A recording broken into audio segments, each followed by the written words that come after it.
Hey guys, welcome back to the channel. This is story about what if Naruto finds more than just the forbidden scroll on his excursion into the Hokage's private library. Part 1. Before I start, please do support for more amazing content and comments for part 2. Do consider to subscribe my channel and share my video to your friends and check out the description as well. Let's start the video. Naruto stood and stared around him in awe, a feeling of growing accomplishment rising in his chest. He had made it. Holy kami, he had actually made it. An overjoyed grin stretched his lips wide, and that feeling in his chest was warmer than a rising sun shining upon his face. He had never done something like this before. Really, he hadn't fully expected to sneak in. He figured that the Anbu and the guards and the security measures would have been a lot harder to avoid. But no, they hadn't. The Anbu had acted just like they always had, dangerous and intimidating, yes, but no immediately helpful or useful special abilities like they were rumored to have, and no real competence other than the aforementioned intimidation factor. The guards had been very accommodating. They had pointed a badly hinged botched bunchen towards the nearest restroom. It had only made it a meter or two before its failing state of being began to take effect and ended up vomiting bunchen bile all over one of their legs. So distracted had they been by the impressive imaginary spew, although they didn't know it yet, was so that they didn't even notice the sickly black-haired girl with a funny-looking nose run away at a full tilt run, nor did they notice a small blonde-haired boy climb into the ceiling through a small panel. When they began ranting and bemoaning the fate of their clothing, they missed the muffled thumps and scratches that came from a meter above their heads, their source hidden oh so cleverly by a thin ceiling of plaster, cheap-ass fake wood, and metal. The security measures were sparse, if anything. There had been a few traps that littered the hallway which had been made for someone of a much taller stature than the 1-meter-something tall blonde prankster that passed them. There were some seals that had been written on the walls of that same hallway, which, as he'd found out through the scientific method, had really done something weird with his chakra. He could feel something different about it, and when he tested it out with a quick bunchen, the thing turned out perfectly. He had never done one perfect on his first try. Whatever those seals did, they actually helped him out, though he was pretty sure that wasn't what they were supposed to do. It wouldn't really make sense for them to make it easier for someone to perform jutsu. But he had always known he was a bit of a special case in performing jutsu, especially the little things, for some strange, obscure reason. When he got to the end of hallway, there had been more traps surrounding the door, including a pressure pad-like thing that set up a barrier over the door if someone stepped in front of it, a hole in the door that shot out little metal needle things that smelled really funky, and kunai that flew out from one side of the wall, only to hit the other side and disappear as if it had never existed. It would have been really cool if he had more time to check that out, but unfortunately, he was on a fairly tight schedule and had had to string up some wires, kunai, and a good portion of the carpet in order to get past the sensor and through the door. The door, as it had turned out, had seals lining it as well, and they had shown a dark blue color when he had walked through. They had flashed real bright, too, like when someone takes a picture and you can't see anything but white for a few seconds before it dissolves into spots. But then he had walked into the middle of the room and looked around and grinned like a fool. Because he had made it into the Shadow Scroll Room, one of the most coolest places in the entire tower, practically the old man's library, where he and all the Hokages before him had put all the most secret, most rare, most badass scrolls in order to keep them safe and away from prying eyes. The old man had taken him in here once when he was, like, 6 or something. He couldn't really remember all that well. But anyway. He was in probably the secretest room in the tower, which really brought up the question as to why it wasn't better protected or something, but that question would really only cause him to think a lot and go off track and take his attention of his mission, and all he had to do was grab one measly scroll and bolt out of there like a bat out of hell, or like himself after he pranked that coat-wearing psycho jounin chick. Dealing with her had been the most horrifying experience to date, and that was including the one time that Ichiraku's had closed in the middle of the day because they ran out of noodles. After a quick full-body shiver of mind-numbing terror, a reaction garnered on recounting both past events, the silly grin made its way back up onto his face. The room was big, almost as big as his entire apartment, he reckoned, and it was filled with rows and rows of huge dark wood shelves, with scrolls covering each one. There were cupboards and things pushed up against the walls, stacked on top of each other, that held even more scrolls, and there were even a few shelves attached to the ceiling. That was just plain awesome. He dashed to the nearest shelf and began looking over the contents. Every scroll was stacked in neat, even rows, despite their varying sizes, some bigger than his entire body, some smaller than his hand, and each scroll had a small stretch of paper tacked onto the wood just below it, so anyone could read what the scrolls were about or what they had in them. Iruka-sensei had mentioned some stuff about storage seals once, where you could write some words and symbols on paper and do something with chakra and put, like, a kunai or a sword or even something as big as a house into the paper. Naruto scanned the nameplates and quickly decided that there was no real order to their placement. He had started with the very middle of the rack and gone to the right, his eyes flicking over the various titles. Konoha roster Genin, Chunin years of the Nidame, Yondame, Sandame, Konoha missions S-class year of the Yondame, elemental countries Intel Suna, Konoha major clans Uchiha, Hyuga, Konoha restricted forbidden holy crap, that was it. He paused for a moment just as he was about to grab it, the damn thing was seriously labeled forbidden. You'd think the old man would kind of want to hide the fact that it was forbidden. Hadn't he ever heard that saying about the forest and the trees, something about plain sights? He was about to pull it into his waiting arms when he paused once more. He looked around the room again. He had what he came here for, what he had needed, but well, come on. He was in the Hokage's private freaking library. He could find out stuff in here that he might never ever discover for the rest of his life. There were scrolls that had cool jutsu, information about all the shinobi ever, information on the really powerful bad guys of other lands, information on the really powerful good guys of other lands. There had to be scrolls of weapons, and scrolls of baddest secret organizations and stuff, and scrolls that gave histories of the previous Hokages. Who's to say he couldn't find out everything he had ever wanted to know about being a shinobi if he just looked? He looked back at the roll of paper lying just under his fingertips and frowned thoughtfully. Besides, who's to say that the forbidden scroll was the coolest or most baddest or most helpful ninja-wise out of all of the rest of them, anyway.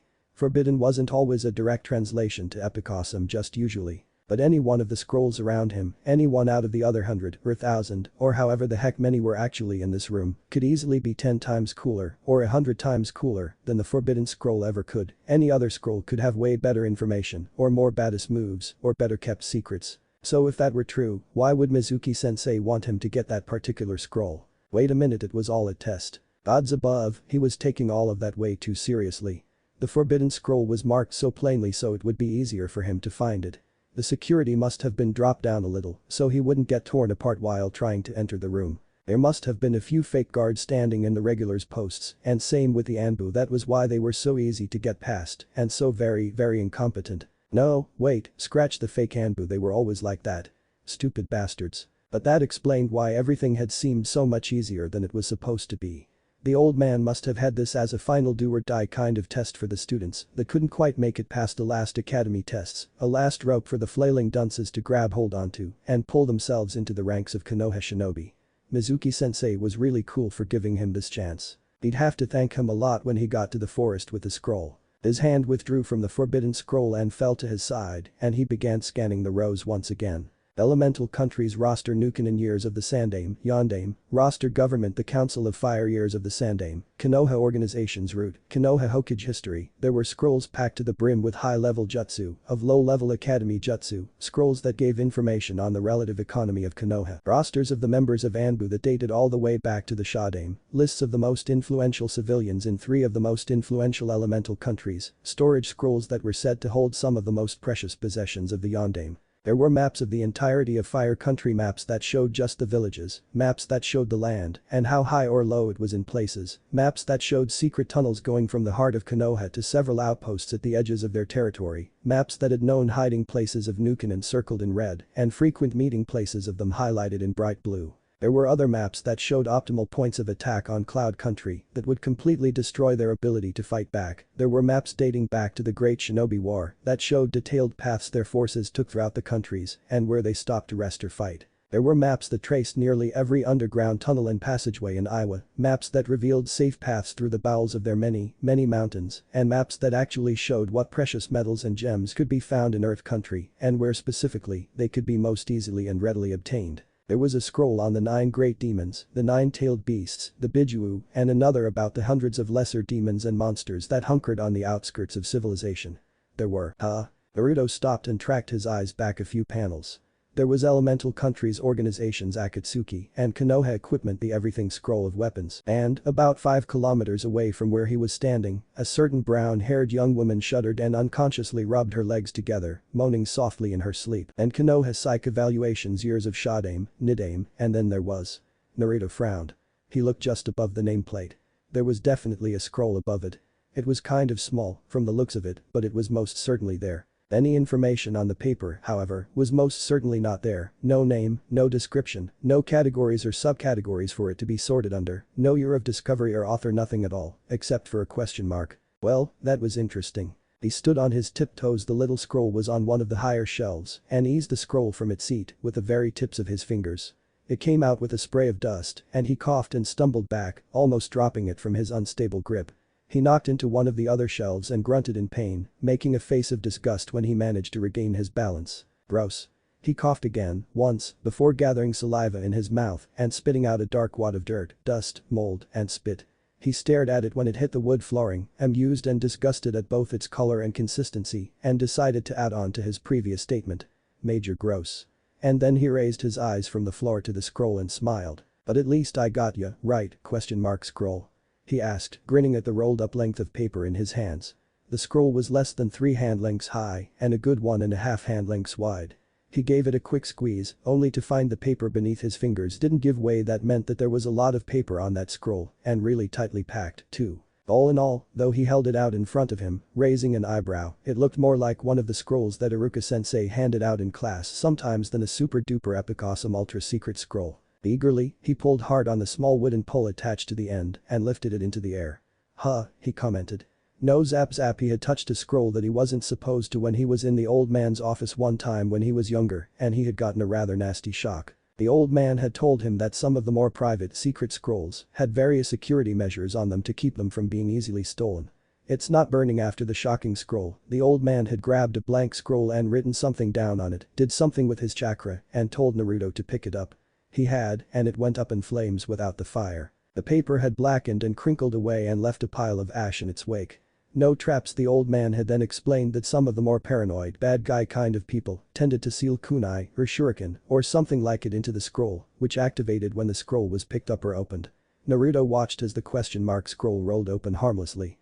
No other safety measures. Weird. His bright blue eyes flew over the paper when it slowed to a stop. There was nothing there. He looked at it carefully from the very top to the very bottom. Nothing. Nada. There was only blank paper, not even a speck of ink marred the surface. His lips drew downwards into a scowl. Well, that was annoying. He crouched and set the scroll down on the floor. Still frowning, he lifted a hand and placed it on yellowing paper. Once he had reaffirmed that, yes, it was paper, and no, neither touching it or scratching at it with a nail revealed anything, he shrugged and splayed both hands flat out on the surface. The only real thing he could think of that would make anything show up would be chakra, so he sent a short pulse down his arms and out from his palms. The paper shimmered slightly as his visibly blue chakra spread out over it. His eyes roved across the scroll looking for something, anything. He made a whining noise in the back of his throat when he didn't see anything. There was nothing. And then, suddenly, there was. In the middle of the section he was looking at as a brief tug and the prior feel of the scroll showed that there was a lot more paper inside. What looked like a small splotch of ink had appeared. He poked it. When nothing happened, he poked at it with a little bit of chakra in his finger. Still nothing. Growling, he slammed both hands onto the paper, hands spread wide, and pumped out an inordinate amount of chakra into the paper. When there was still no reaction, Naruto closed his eyes, loosened his jaw, and sighed heavily. Damn. He scrunched his face up in thought for a few minutes before sighing again and, in one deft movement, rolled the ? Scroll back up and stood. He definitely wanted to keep it.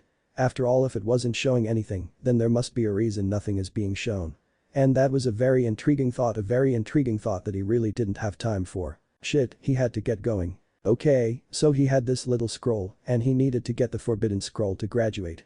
He couldn't very well take one out of the tower and then come back to get the other and then get to the forest in the allotted time, and he definitely couldn't spend any more time in the room. The only option was to take both scrolls. He couldn't carry both of them at the same time and run, that would be really awkward. He snapped his fingers and dug a hand into one of the lower pockets on his orange cargo pants. He pulled out a length of rope and dropped it to the ground, the ? Scroll a moment after. He quickly went over to the first shelf and snatched up the forbidden scroll. He went back to his previous spot and bent over, easily throwing the scroll and rope on top of his back and securing it there with a few sloppy knots and a hard tug. Then he picked up a smaller unknown scroll and cradled it under one arm. He took one last look around the room, gave a short jump, and pleased to find that the forbidden scroll stayed where it was supposed to, how it was supposed to, ran from the room. The seals around the doorway flashed blue behind him, lighting up the shadow scroll room one last time before they fell silent, black as death. It wasn't until later, much later, after he went to the forest, learned Kage Bunshin no Jutsu, truly a badass technique, surprised Iruka-sensei. Okay, so technically his favorite teacher found him, but who's really counting? Got attacked by that bastard fake Sensei Mizuki, and then he attacked Iruka-sensei.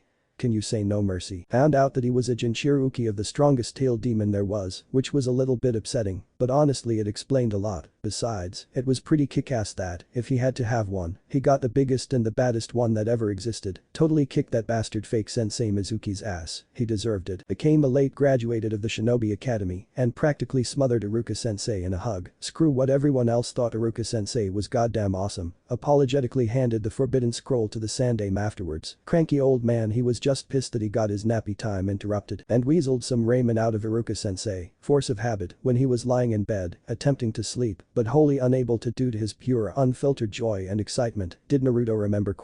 Scroll. He grinned to himself. Well, he said quietly, climbing off his mattress and padding barefoot across his wooden flooring, no time like the present, I suppose. He chuckled. Can't sleep anyway. He walked into his bathroom and faced his mirror. Putting his hands onto it, one on each side, he gently pried the pane of glass from its place. It came off of the wall with a clank and a bit of plaster, revealing a relatively large hole in the wall. The mirror was set off to the side, next to the toilet. Naruto stuck both arms into his bathroom wall and reached up. His fingers reached past two wooden beams and brushed against paper. They curled around the cylinder and he carefully drew it out, steering it around the wall's innards and settling it carefully into his arms. He smiled again. Gotcha. He carried it into the kitchen, where he set it down on his mostly unused dining table before turning away and snagging a healthy cup of cup ramen. Making quick work of its wrapping and top, he set it on the counter and put a dented kettle of water on the stove. He went back to the table. A watched pot never boils, you know, and unrolled the unknown scroll. The inkblot-looking marking had since vanished, so Naruto placed his hands on the paper and let loose a stream of chakra.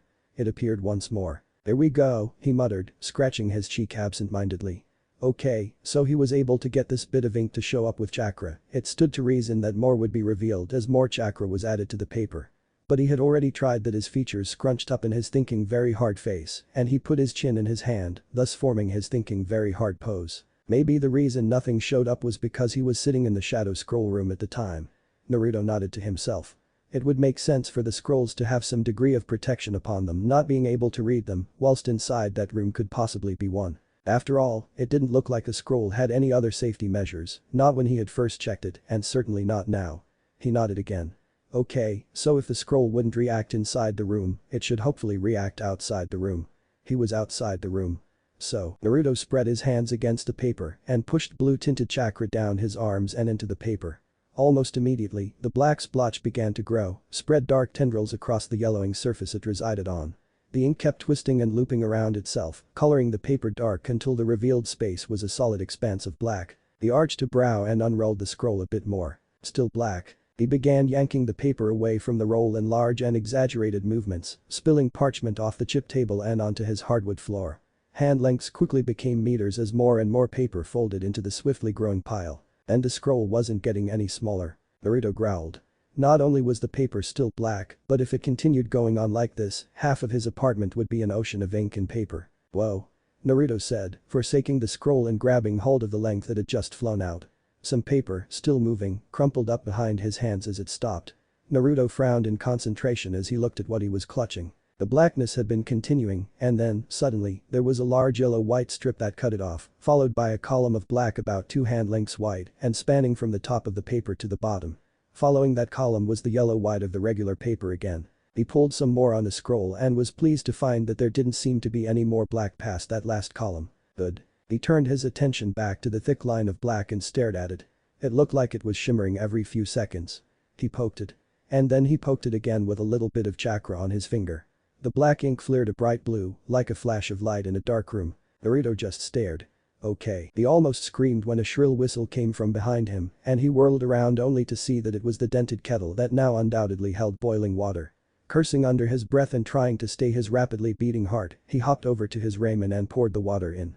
He set the lid back down on the cup and put a pair of chopsticks on top of that to hold it down. Then he turned back to scroll. Some of the ink had faded from view, large patches vanishing and leaving smaller splotches alone. Those smaller splotches shrank even further until delicate curves, loops, and edges began to form. Figures began to reveal themselves. Words quickly after. Naruto read it aloud, eyebrows raised. Sparky-san, Hawkeye-san, Iron-san and Spitfire-san, perpetrators of various acts of mischief, prank masters in word and deed, are very proud to present a shinobi scroll. Naruto dropped one eyebrow and stared critically at the message, even as another one began to form beneath it, blue-tinged ink blue from the ink binding with his chakra, he supposed rising to the surface of the paper in loopy flowing words. Sparky would like to be the first one to greet the newest inheritor of our scroll, and would like to forewarn you that Hawkeye-san is about to be both rude and suspicious of you. The eyebrow that was still raised only arched higher. Seriously, what the hell? He watched as the words faded from view, almost immediately followed by another set, in different handwriting. The strokes were quick, sharp, professional. Hawkeye would like to inform Sparky no Baka that he has every reason to be suspicious of the one who now holds the scroll, as it was being kept in the shadow scroll room the last time he checked. That sentence, too, disappeared, replaced with large childish handwriting. Irons would like to voice his opinion that Sparky-kun still writes like a girl. Naruto snorted, and another line appeared crooked, sloppy, and fairly difficult to read. Spitfire would like to remind Hawkeye that it could be a new Hokage or a Chunin or Jounin with cage rank clearance. Hawkeye wishes Spitfire-chan would quit talking to Sparky no Baka, as it seems to be slowly killing her brain cells. Hey, Naruto grunted aloud. That's not very nice. The writing was wiped clean and stayed that way. Naruto frowned, absent-mindedly grabbing his raiment which should be ready by now and shoving a bite into his mouth. His face slowly contorted into his thinking very hard expression. This was weird. What exactly was scroll? Or, rather, what exactly was the shinobi scroll? Based on what the opening had implied, those four names that were given Hawkeye, Spitfire, Sparky, and Irons were people. It had stated that they were prank masters who had a hand in various acts of mischief. Okay, so there were four people however many years ago who liked to pull pranks and sneak around and make other people look like idiots. They sounded pretty cool. But then the names they were, like, talking. The people listed were talking to him, to each other, to themselves as if they were real. That meant. What the hell did that mean? He took another mouthful of noodles and chewed thoughtfully. Well, there couldn't be people sealed into the scroll, that wasn't possible, after all.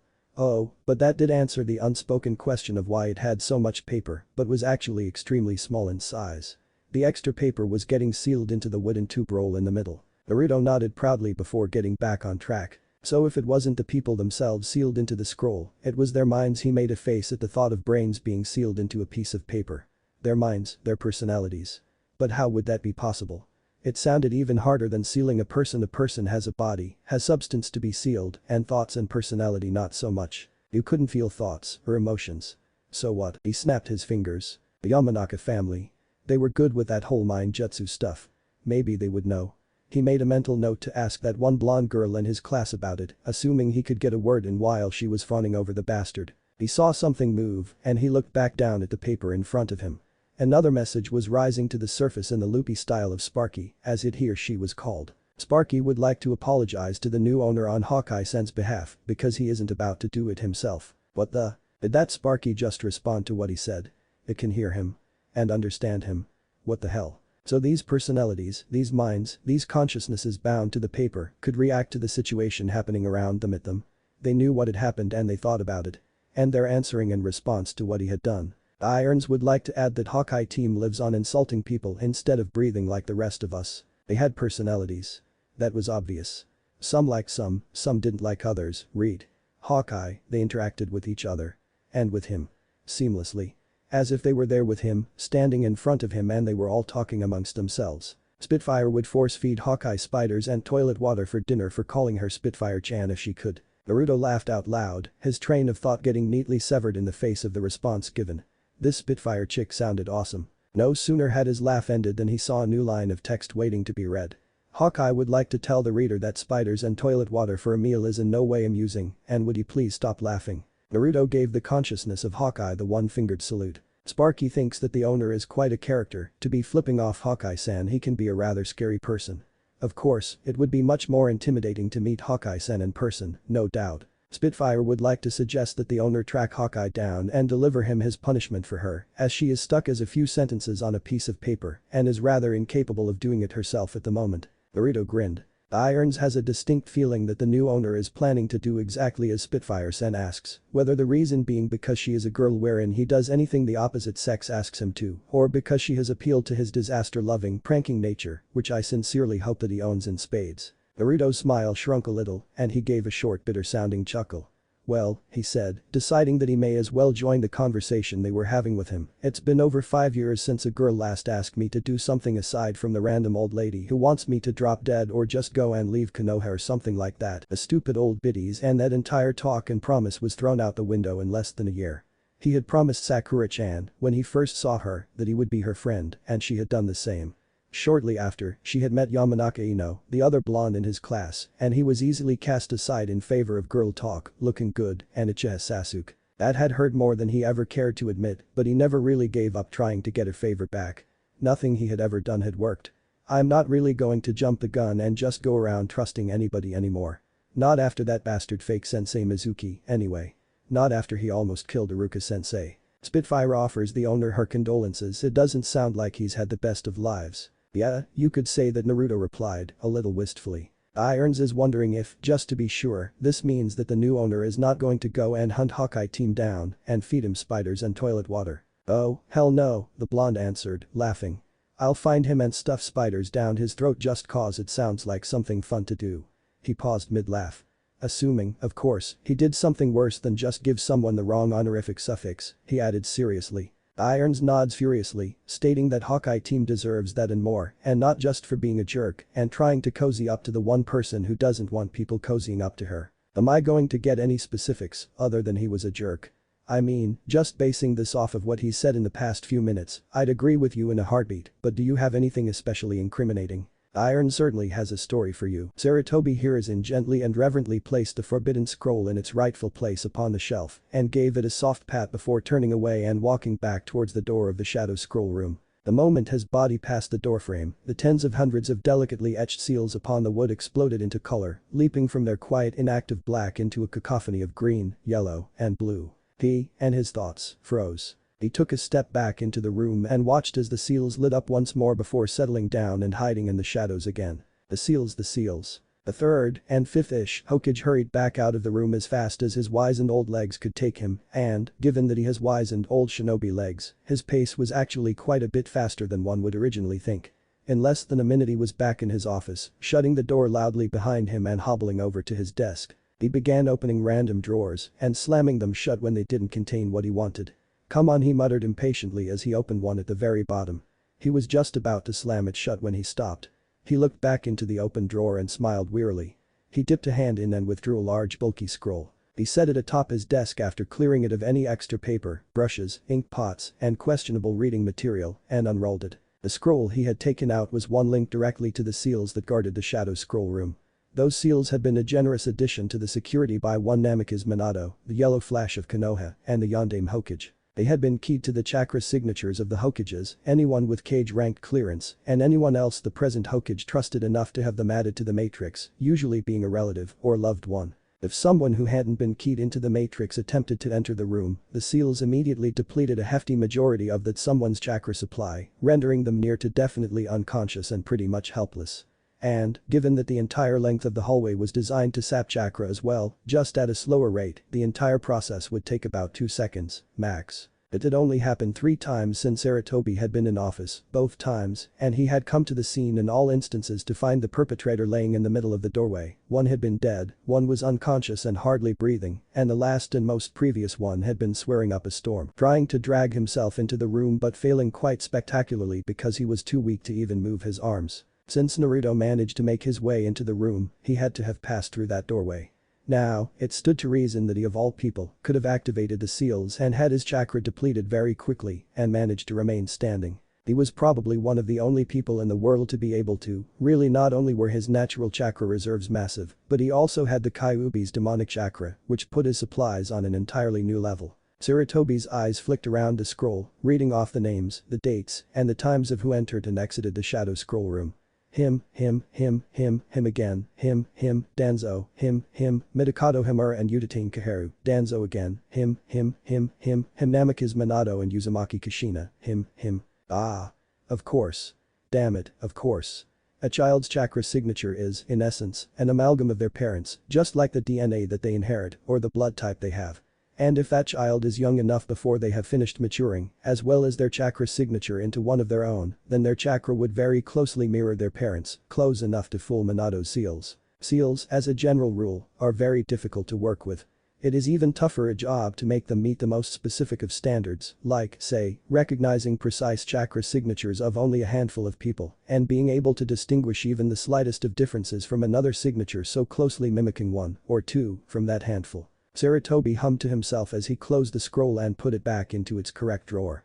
Now he'd have to see about adding a few more security measures to the room if Naruto had what amounted to a pass-go, collect $200 card. Irons, as Naruto had found out, rather enjoyed filling his stories with obscure and unnecessary references to random crap that he knew nothing about. He had briefly mentioned something about double arts, was trying to make a point again and again involving the thing, and really just wouldn't shut up with what sounded like various quotes, including a line about a Vespa woman who wielded a guitar and hit people with perverted thoughts. But subtly slipped in between all the references was what seemed like an actual story involving Hokage kicking puppies and eating what was supposed to be a dish made out of cat. Apparently that made him a terrible, horrible person, although, personally, Naruto would never eat cat just because cats were too awesome and too cool and way too lovable to end up as dinner. Almost immediately after Irons finished his tale, the snarky punk called Hawkeye spoke up, insulting Irons, Sparky, and Naruto himself, and stated once again that he didn't trust Naruto one bit, as the shinobi scroll had been previously kept within the shadow scroll room. The others were silent after that, and Naruto couldn't exactly ignore such an obvious accusation. So he sighed, set aside the empty cup of noodles, and began explaining. He told them about his life. He told them that his earliest memories had been of an orphanage and how he had always been accused of lying from the owners and, later, from the other orphans. He told them how he had left early on and badgered the old man the Hokage into letting him have a place of his own. He told them about him growing up, about his entering the academy. He told them about the time he tried to find out about his parents and how he had stayed mad at the old man for a week afterward. He told them about his respite that came in the form of a small family-run raiment stand. He told them about his crush on Sakura-chan and about his rivalry with Sasuke, the bastard. He told them about Iruka-sensei and he told them about Mizuki. He explained how bad he had been in school and how he had failed again and again.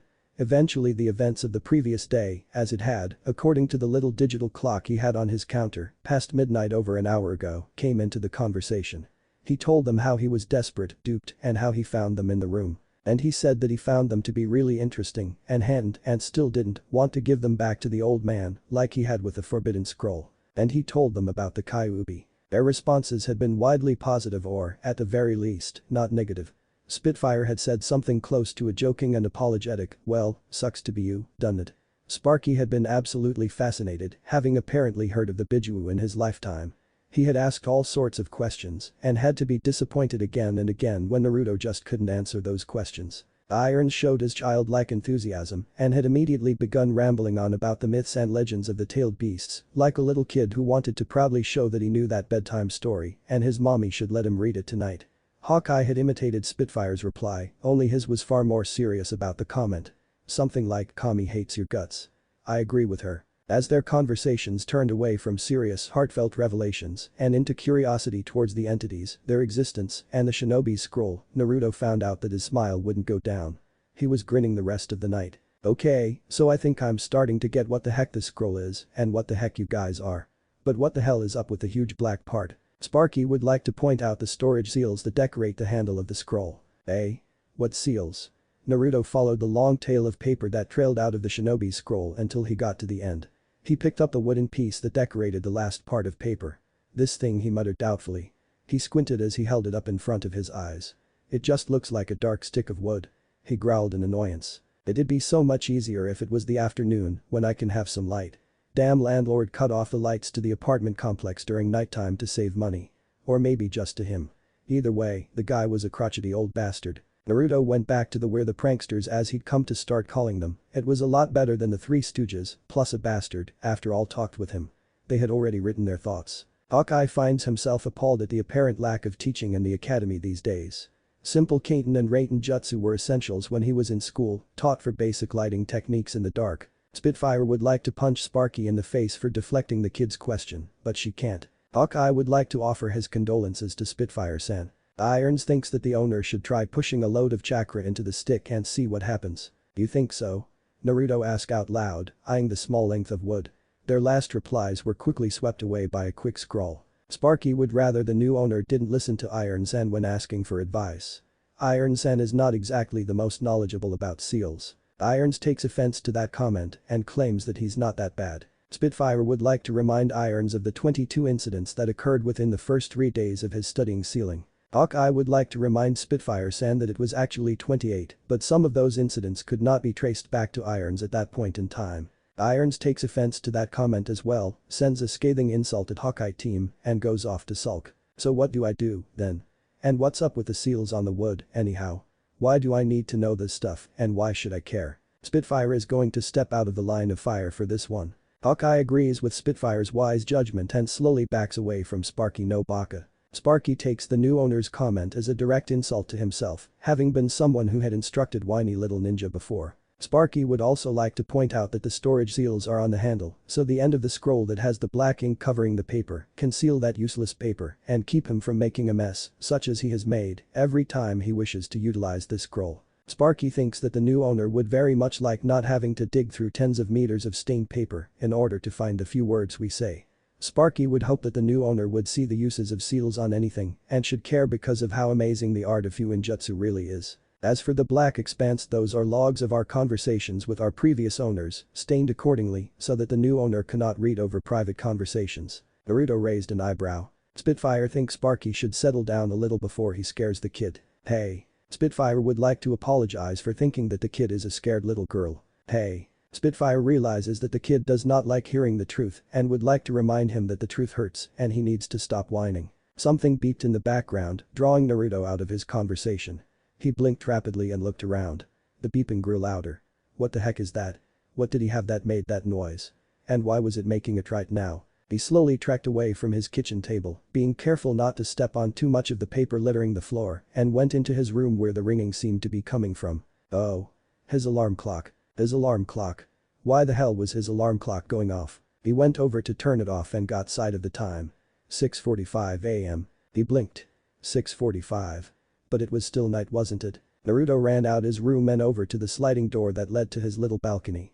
He yanked open the grimy fabric curtain that separated the glass door from the rest of his place and yelled out when the light of a rising sun slammed into his suddenly very tired eyes. Damn it. He swore. He was going to be late. The academy graduates were supposed to meet up at their classroom at 7 o'clock. Damn it, he was going to be late on his first day as being a ninja, as being an official shinobi of Konoha. Shit. He cursed again, whirling around and dashing back into his room. Thumps and crashes emanated from behind the closed door for a few minutes before Naruto burst out in his trademark orange jacket and pants. His hit I-8, worn like a necklace, tapped against his collarbone as he ran over to the table, saying, "Okay, how do I seal the paper?" As he went. Because he'd be damned if he wasn't going to take this new awesome with him wherever he went. When he reached the scroll, a reply was waiting for him. Hawkeye knows that Sparky no Baka will be stewing for a while, so he will answer for the reader. Since the scroll has been attuned to the reader's chakra, it will be easier to seal than most other things. All the reader has to do is put one hand on each end of the grip and slowly channel his chakra into it. Let it flow into the wood, don't force it. If he does it correctly, the owner should feel a light pulling on the chakra in his hands as the storage seals react and take a little extra to finish the action. When he is finished sealing the amount of paper he wishes to seal, he simply needs to stop channeling chakra or take both hands off of the handle. Okay. Naruto grabbed the handle, willing himself to calm down and let his chakra flow.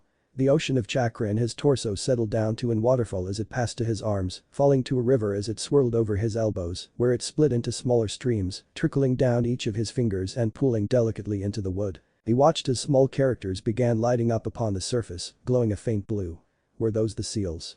They grew brighter as more chakra was fed into them, until they flashed once. Naruto felt his eyebrows rise as he watched the black paper get fed into the wooden grip, meter by meter vanishing as the seals did their thing. Whoa. He tore his fingers away from the handle right before the newly appeared sentence was sucked in. Sparky would like to congratulate the new owner on his first success at sealing and grudgingly approves of Hawkeye-san's brief explanation. Naruto grinned. Irons thinks that now would be an opportune time to remind the owner that he was hurrying to do something. Shit. Naruto swore again, his grin changing to a grimace. I got to be at the academy in 10 minutes. Growling to himself in increasing frustration, he snapped the shinobi scroll shut, put it under his arm and ran over to his door. He jammed his sandals onto his feet and, with one last hurried glance around his apartment to make sure he didn't forget anything, slammed the door behind him as he left. Nara Shikamaru was sitting in the back row of classroom 7C. He was unusually awake for this time of day, of course, him being awake at all was unusual for any time of day, as he watched his former classmates filter into the room. His best friend Akimichi Chouji, on his left, kept shooting him confused glances. Shika being conscious while inside the school building was not an event that happened every day. It was not unnatural for him to have a sum total of 22 days spent asleep in a standard month. Shikamaru shrugged and ignored the looks. Instead, he let his eyes fall to the person sitting on his right. One Abiram Shino. This struck him as odd. It was one thing for the quiet boy to sit with anyone in the class. It was another thing completely for the quiet boy to sit with him. And to stay silent, waiting patiently for someone to speak before he himself said anything. Shino was waiting for Shikamaru to say something first in order for him to be able to gain control of the conversation.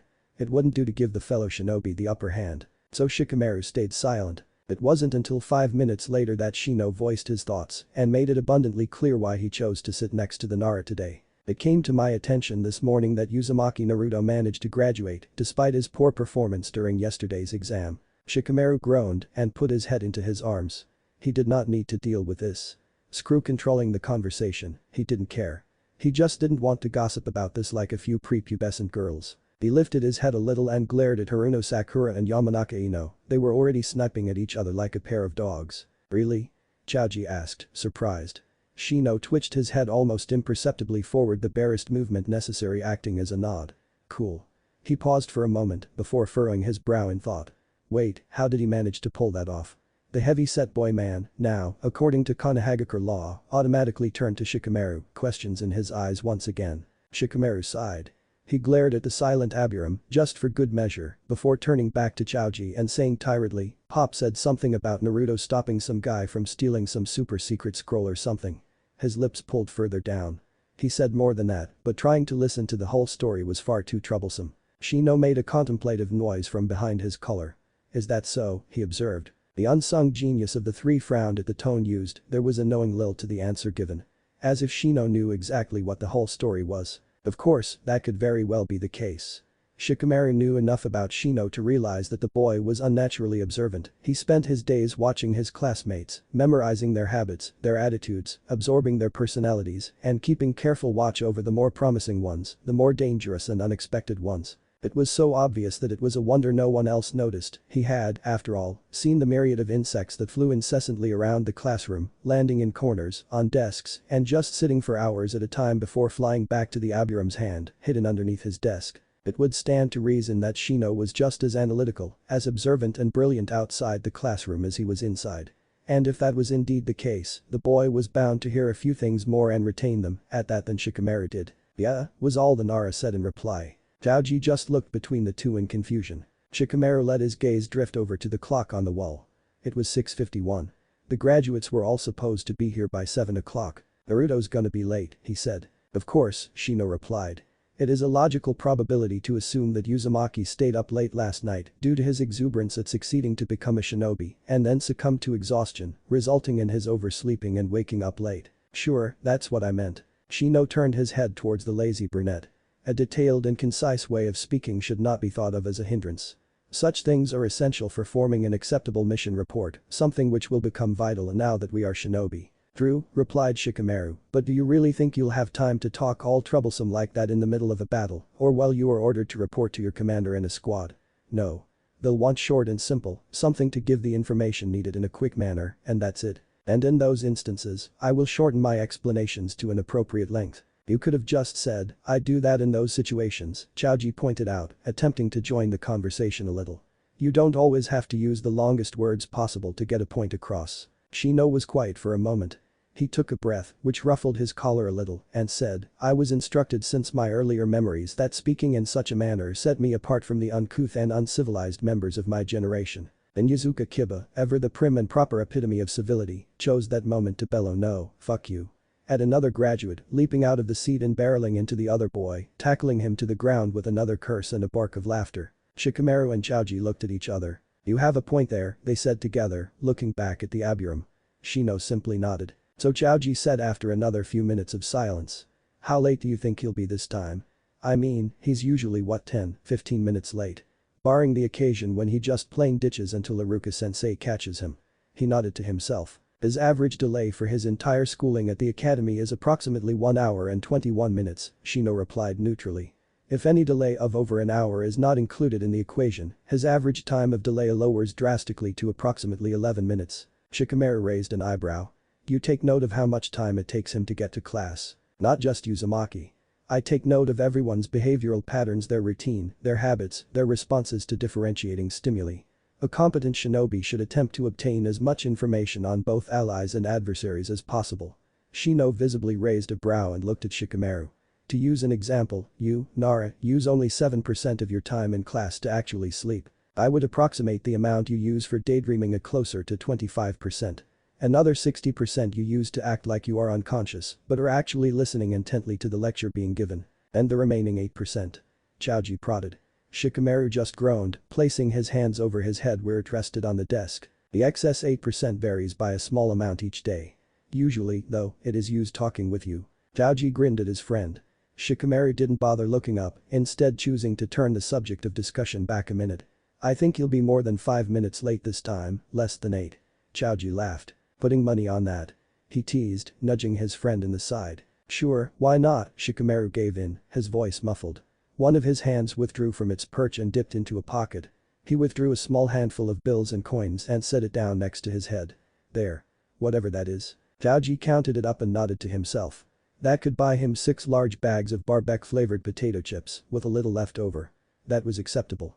He quickly shoved a hand into his own pocket and drew out his own money, counting it out and setting aside the bet. Shino had somehow managed to put his money on the table without moving a muscle. I've got 8 to 11 minutes this time, Chaoji said, nodding to himself. Shino was silent for a while before saying, between 3 minutes, 28 seconds and 3 minutes, 42 seconds. He could practically feel the raised eyebrows that his answer gained him. They fell silent, conversation finished, just as Yumino Iruka entered the classroom at 7 o'clock and 16 seconds, Shino noted, and walked to the center of the classroom. Yumino Iruka, known best as sensei or fished by his students and colleagues, respectively, the latter he can't stand, because no matter how many times he tells them that a dolphin is not a fish, they keep at it, as if they were right. Grown men should be more intelligent. Smiled nostalgically as he took in the faces of his former students, each one now framed with the gleaming silver of a brand new hit I-8. He couldn't be more proud of them. It felt like just a little while ago that he was earning his own hit I-8, grinning happily up at his sensei before running home to show his parents and his sister, instead of meeting them at the academy doors like tradition stated. He reached up and touched his hit I-8, his new hit I-8. He wondered if anyone would notice the gleaming, flawless surface that had replaced the scratched, dented, dirty gray metal of old, or if they would realize that the cloth keeping it in place was now dark green instead of the navy blue that he originally had. His eyes flickered over to the Nara and Aburam of the class. They'd notice, for sure, being 2 of the brightest in the class even if they deliberately tried not to. Hyuga Hinata, Yoriyumi, and Sakuten Takado were fairly keen on the details. They got hold of the little things, like a paper cut on his finger or a new stapler on his desk. Yamanaka Ino would most likely notice, if for no other reason than that it was now more aesthetically pleasing. She generally paid a lot of attention to how people looked. Time would tell if that was because she was a teenage female or if she was actually gaining useful information from doing so. He let his hand drop and frowned mentally as his eyes flitted over the class. He shook his head and sighed. Naruto was late. Iruka had hoped that the responsibility of being a ninja would have been beaten into the boy's head last night after the fight, the lecture from the Sandame, and the lecture from himself when he bought him a few bowls of ramen for a late dinner. Apparently not. Although it was possible that Naruto just stayed up late, fell asleep sometime this morning, and woke up late. Naruto was ecstatic when he bade him goodnight. Iruka wouldn't put it past him to have been unable to sleep from the excitement. Shrugging to himself, nothing he could do until the boy got here. After all, Iruka turned his attention back to his former students. Congratulations, was all he said. There wasn't anything that needed saying, no ideas to build on, no words of wisdom that he felt was needed. He wasn't here to weigh them down with the possibility of death, murder, and blood in their future. That wasn't his job anymore.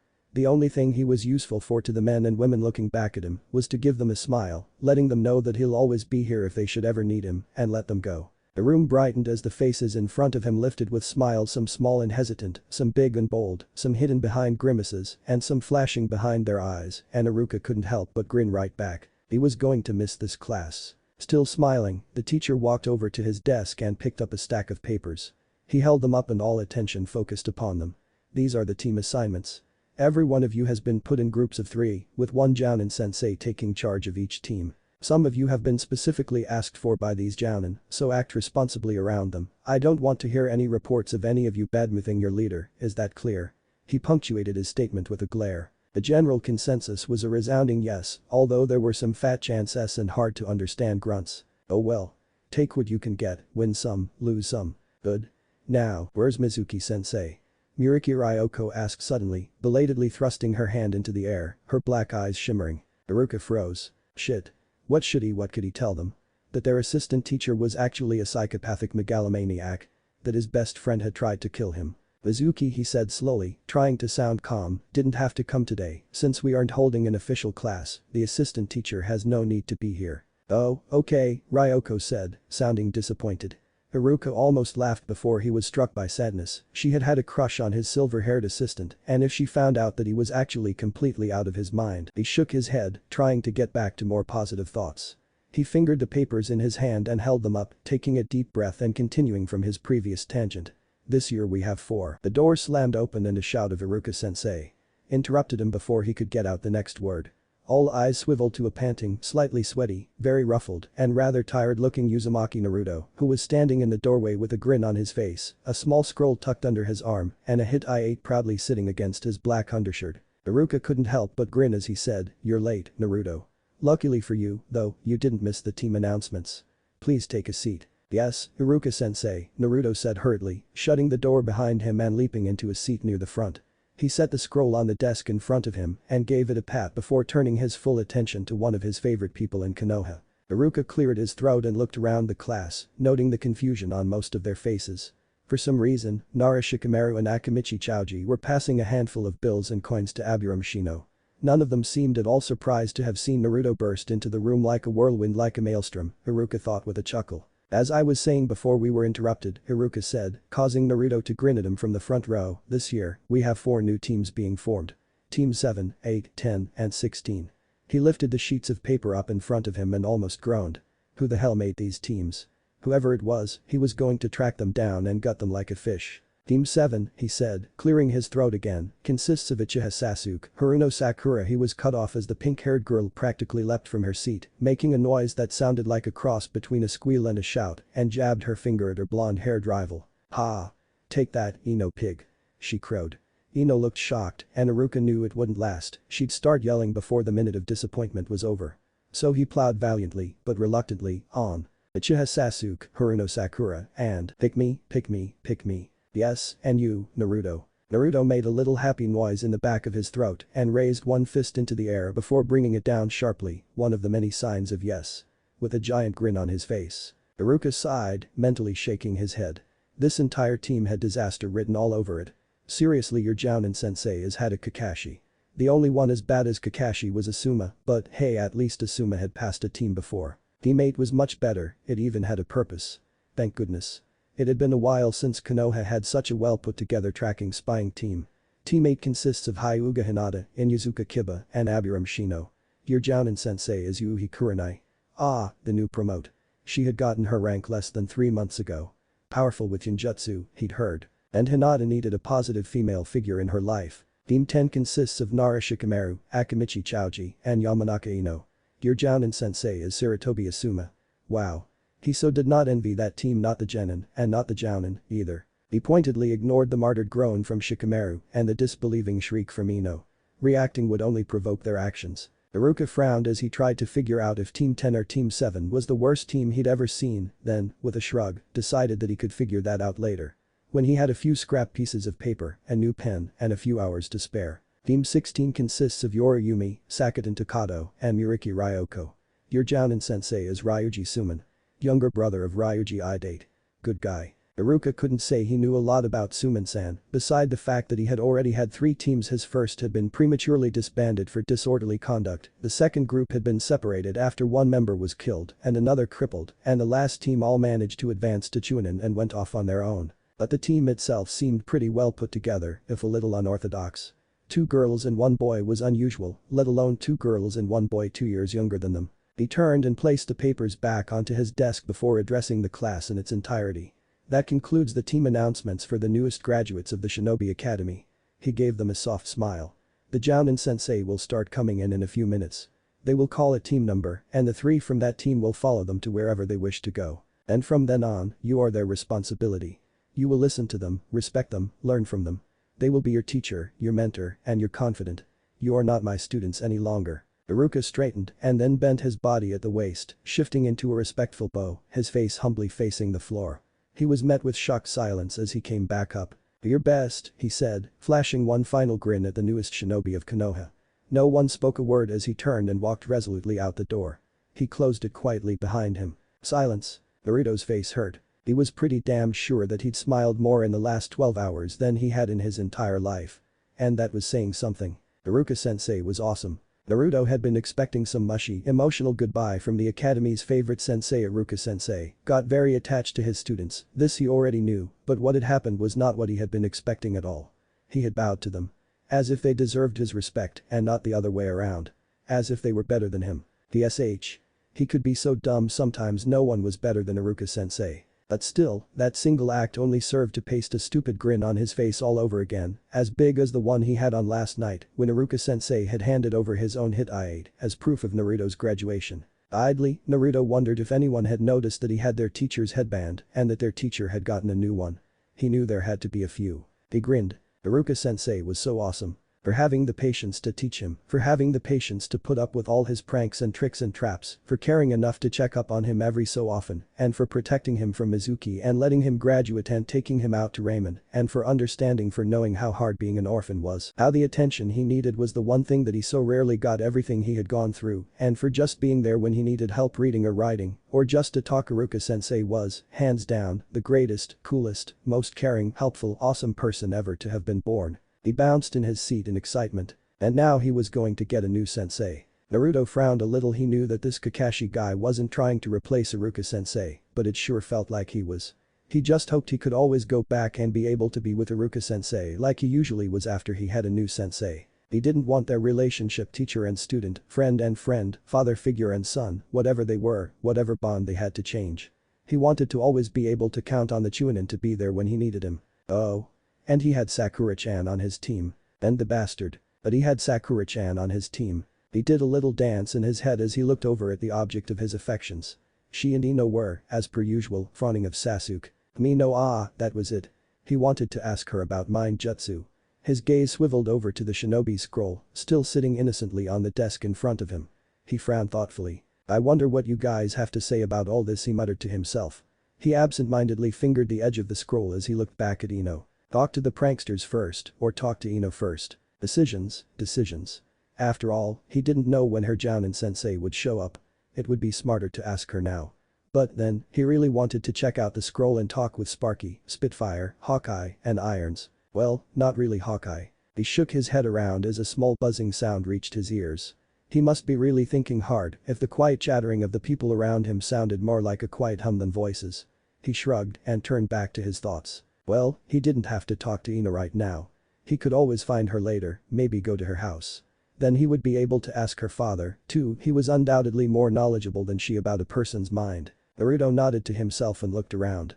No one was sitting next to him, no one behind him. Good. He grabbed the handle and pulled. There was a slight crinkle of paper as a section of the scroll came into view. Naruto raised an eyebrow when he saw how much was already written. It appeared they could still speak when the scroll was rolled up. Interesting. He began reading from the top, where Irons' last entry. Irons thinks that now would be an opportune time to remind the owner that he was hurrying to do something had not faded. Below that lay the start of a deluge of sentences, starting with, Hawkeye thinks that the reader should be more careful when he jumps across rooftops. That must have been written when he landed on a weak spot of a roof and almost fell through. He smiled. Spitfire would like to remind Hawkeye that the kid will still end up feeding him spiders and toilet water, so it would be best if he did not insult the kid further, in case the kid decides to add to the punishment. Damn right. Irons expresses his joy at being at the academy once again. Hawkeye shakes his head at the abrupt and conspicuous way the reader entered the room.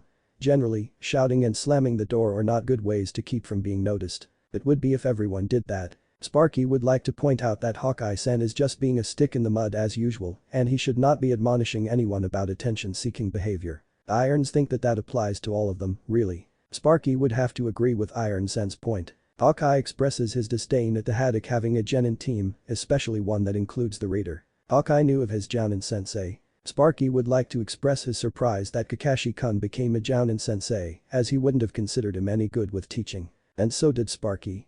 And Sparky sounded a lot closer to him. Calling him Kakashi-kun implied that he knew him well. Was Sparky a relative? Maybe. Perhaps a close friend, a brother. a teammate. Spitfire would like to say that she thinks that the Chunin instructor sounds like a very nice person. Naruto grinned. If only she knew. Oh, if only they knew. Hawkeye thinks that the Chunin instructor sounds like too much of a softie to be a real ninja. Naruto growled at that, glaring at the paper. Hawkeye really pissed him off sometimes. Asshole. If the guy was still alive somewhere, he'd have to find him and beat the shit out of him. Speaking of, he didn't know what had happened to the four of them. Were they all dead? Had one of them died? 2, 3. Were they still ninja? Could he find them? He supposed the names that they used on the shinobi scroll could be their real-life nicknames. But how did one track someone down by just using nicknames? Hey, Iruka-sensei, do you know someone nicknamed Irons? No. How about Sparky? Did you ever teach someone named that? Yeah, right. That would work. No, it was more likely that these names were only used between the four of them, a little friends-only correspondence. Spitfire would like to point out that the kid and the Chunin instructor seemed to have a kinship with each other based on the few words they exchanged, and that it would be unwise for Hawkeye to continue his insults. Am right, Naruto grunted. Sparky thinks that Spitfire is awfully protective of this Chunin instructor and would like to say that he was unaware that a chakra-imbued memory bound to a piece of paper could have a crush on someone. Naruto felt his lips quirk up and he let his eyes slide down to the next line. He had a feeling it was going to be Spitfire, wishing she could beat Sparky over the head with a particularly heavy object. Spitfire would smack Sparky if she could. Close enough. Irons thinks that, to answer the owner's question of what they all think, he should probably read what they have been saying up until now. Sparky would like to say hello, and it's very nice to see the new owner again, and it really does get quite stuffy when rolled up inside our scroll after a while. That was the last entry. Naruto lifted his eyes from the scroll and looked around. Most of the class seemed to be in their own little worlds, talking quietly with each other or staring expectantly at the door. He noticed two pairs of eyes on him, though. Uchiha Sasuke with disdain, obviously, one of his eyebrows was raised slightly, though, as if he was idly wondering what Naruto was reading, and Abiram Shino well, at least, he thought the boy was looking at him, his head was certainly turned towards him. He could just be looking at the door, like some of the others. He had a hand lifted towards his face, and Naruto could easily make out several small dots resting on top of it. He was talking to his bugs again, no doubt. Sheesh, that guy was creepy. Naruto shook his head and turned back to the scroll, just as a voice practically yelled in his ear, "Hey, what's that?" He yelped and fell out of his chair. He glared up at one Inyazuka Kiba who was standing over him and grinning wolfishly. "I mean," he continued, as if he hadn't just made Naruto fall on his ass, "I haven't seen you read in, like, ever." His brown eyes shifted over to the paper and Naruto scrambled to his feet, ready to force the boy away. "What's dude? That's so lame." Naruto blinked. "Huh? What the heck are you carrying around a completely censored scroll for, Naruto? You'd think you were actually doing something with the way you were looking at it earlier," Kiba grumbled, shaking his head and walking away. "Huh?" Naruto looked back at the scroll. Sparky would like to remind the new owner that the shinobi scroll is attuned to his chakra only, and thus, no one else can read his conversations with us. Oh. He shrugged. That made sense. Okay then. Slowly, the room began to empty as each Jounin sensei came in, called for their team, and left. First was Team 8, then Team 16 3 minutes later. Team 10 came about 45 minutes after that, and Team 7 still had not been called. It had been over 2 hours since Iruka sensei left the classroom. Naruto was getting restless. And when Naruto got restless, he got mischievous. And a mischievous Naruto was a dangerous Naruto. He looked at the scroll and whined, "He's still not here yet, guys." Sparky is surprised at Kakashi-kun's tardiness and is somewhat wary as to what could have caused it. Hawkeye thinks the Haddock was a stuck-up prick, but for some reason, that doesn't seem to be the case anymore. Hawkeye finds this interesting. Spitfire thinks we should prank him. Naruto grinned. If this girl were alive, he was going to find her and give her the biggest, sloppiest kiss he could muster. She had been saying the same variation of that sentence for the past hour. Spitfire thinks Kakashi-kun deserves a kick to the jewels for making the kid wait so long. Spitfire wishes she could get out of this paper, find Kakashi-kun, and beat his face in for making us wait. Spitfire suggests that the kid should prank him. Spitfire would like to point out that Hawkeye is an idiot and that Kakashi-kun deserves whatever's coming to him. Spitfire orders the kid to prank him. Now. And so on. It was funnier every time she brought it up. Sounds good to me. Got any suggestions? He said quietly, careful not to speak too loud, didn't want Sasuke and Sakura-chan think he was talking to himself or an inanimate object, they might think he was crazy. And that wasn't a good assumption to start any relationship on, romantic or friendship-wise. It was even worse than thinking he was incompetent. He could practically see a faceless woman grinning like a shark as the next words appeared. Spitfire would like to suggest that we use one of her pranks. She says that it was one she used on Kakashi-kun frequently when he was a midget. "Do tell," Naruto prodded eagerly. As the plan slowly unfolded, the newest prankster couldn't help but grin widely, a feral tinge to his expression as he patiently read each simple material needed and how everything was to be set up. And especially the final result, if all went well. He didn't even notice the weird looks that he was getting from his teammates. This was gonna be good. Kakashi hummed to himself from behind his mask, slowly making his way down the road. He had his trademark book in hand, open to page 187, the start of chapter 11, and quite possibly his favorite chapter in the entire Ichiraku series. At this particular moment, however, the self-proclaimed porn with a plot was not the thing on the forefront of his mind. Kakashi was, instead, far too busy wondering what he should eat for his mid-morning meal. He chuckled to himself though, to be honest, it came out more like a giggle than anything else, as his mind lingered for a moment on some of the more perverted thoughts of eating. He flipped the page. He supposed he could stop by the market and pick up some fruit. No, wait, he only did that before a mission. An apple a day keeps the doctor away, and all that. He always ate an apple the day he left for a mission in the vain hope that it would ward him away from having to spend time in the hospital. When he got back to Konoha, it was one of Obito's little habits. He'd picked up on a lot of them over the years. He scratched at the scar across the left half of his face and made another humming noise. He could always stop by Moritake's. They had fairly good food. Oh, wait, but he was allergic to the rich upper-class morons that frequented that particular establishment. Darn. How about that little restaurant by the library? There was never anyone there, and their sushi was fantastic. Even if he never really took the time to enjoy it. But the library was, like, a 10-minute walk from here. Way too long. He flipped the page and gave another chuckle giggle. One had to keep up appearances, after all. He had a reputation to maintain. Kakashi had just rounded a corner when a particularly pleasing smell hit him. He nodded to himself and closed his book, looking around for whatever was creating that scent. Ah. Ichiraku's. He thought it over for a moment. Did he really want to eat there? Before shrugging and brushing his doubts aside. It was plenty easier to not care. So Kakashi ducked slightly as he walked past the paper curtain and into the little eatery. He sat down, put his favorite pastime into its pocket on his flak jacket and informed the pretty brown-haired young woman of his order. "Naruto." Haruno Sakura hissed, wrenching her eyes away from her crush just long enough to berate the idiot. "What do you think you're doing?" Naruto looked over his shoulder at her and smirked at her. "Kakashi needs to learn," he said, turning back his collaborated effort with Spitfire, "that letting someone who knows you're coming." He pulled gently on the wire in front of his face and grinned when it didn't move. "Have too much time." He brushed a hand against the doorframe to prepare for your arrival. He double-checked the coiled spring that held a platform of chalk dust-filled erasers, is never a good thing.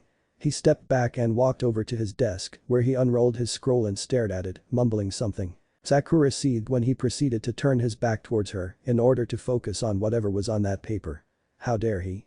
He was supposed to pay attention to her, not some scrap of paper. Not that she wanted him to pay attention to her, she reminded herself, turning toward Sasuke-kun and fluttering her eyelashes in what she hoped was a flirtatious manner. She had Sasuke-kun to woo. Who would want attention from Naruto of all people? No, it just annoyed her that he was deliberately ignoring her after all his running after her and asking her out for the past few years. Asshole. She mentally shook her fist at the blonde as she watched her crush sigh and stand up. "Oi, dope," Sasuke said. "Sup?" Naruto replied, not looking away from what he was reading. How dare he ignore Sasuke-kun? Sakura clenched her fist and glared at the red spiral on the back of Naruto's jacket, wishing much pain and torturous death upon him. "I need to use the toilet," Sasuke grunted. Naruto hummed in thought. "That's gonna be tough. You can't get out through the door. Naruto. Quit being an idiot and let Sasuke-kun through." Sakura snarled, practically bristling in anger. "You can't get out through the door," he repeated. "Go out the window. We're on the first floor, not like there's a big drop to the ground." Sasuke nodded and slid open the glass window. With a glance at Sakura, he said, "Don't follow me," and hopped out. "Sasuke-kun." Sakura called after him, her emotions warring between doing as Sasuke-kun told her to do and being with Sasuke-kun wherever he went. The latter won after a minute of vicious battle, and she climbed out the window and ran off after her crush. Naruto sighed. Kakashi's meal was surprisingly nice. It had everything one could possibly want in a little family-owned ramen stall. A few bowls of pork ramen, a pleasant atmosphere, a sexy little chef waitress to shamelessly flirt with, and an annoyed father threatening him with a fairly dented frying pan. Not bad. He might come here more often. But the last parting wink at Ichiraku AM, Kakashi ducked back at and began walking once more. Something was bothering him, but he couldn't remember what it was. It was important, of that he was sure. But what qualified as important? There wasn't a new Icha coming out. Q chuckle giggle at the word coming for another 2 months, 13 days, and a handful of hours and minutes. The next Icha movie wasn't supposed to hit shelves for another 2.5 years. He hadn't made any promises of food to his summons lately, so that wasn't it. Although, he should probably feed them soon anyway. He hadn't heard of any A-rank assassination missions that needed doing. There wasn't a new librarian that he needed to go flirt with, or secretary in the Hokage's tower, or shopkeeper in the market. There hadn't been any news of Jiraiya God that he was coming back to Konoha. He hadn't heard from Rin in years, neither through correspondence with her or from an official certificate of death. He honestly had no idea what happened to her. So it wasn't anything to do with her. His feet carried him past the Shinobi Academy, and he stopped. He backed up a few steps and looked over at the building. Ah, yes. That was it. Today was the day he was supposed to get his newest team. And tomorrow was the day he was supposed to fail his newest team. Kakashi smiled. He so loved routine. Humming to himself once more, he changed his direction and walked through the double doors of the academy. What impressionable adolescent youths would he get to corrupt today? Naruto heard the window slide back open and said, "Did you get there without shitting yourself first?" There was silence for a minute before a grunt was given in response.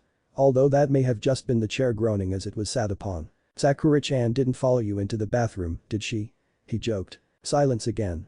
"She tried," Sasuke responded distastefully.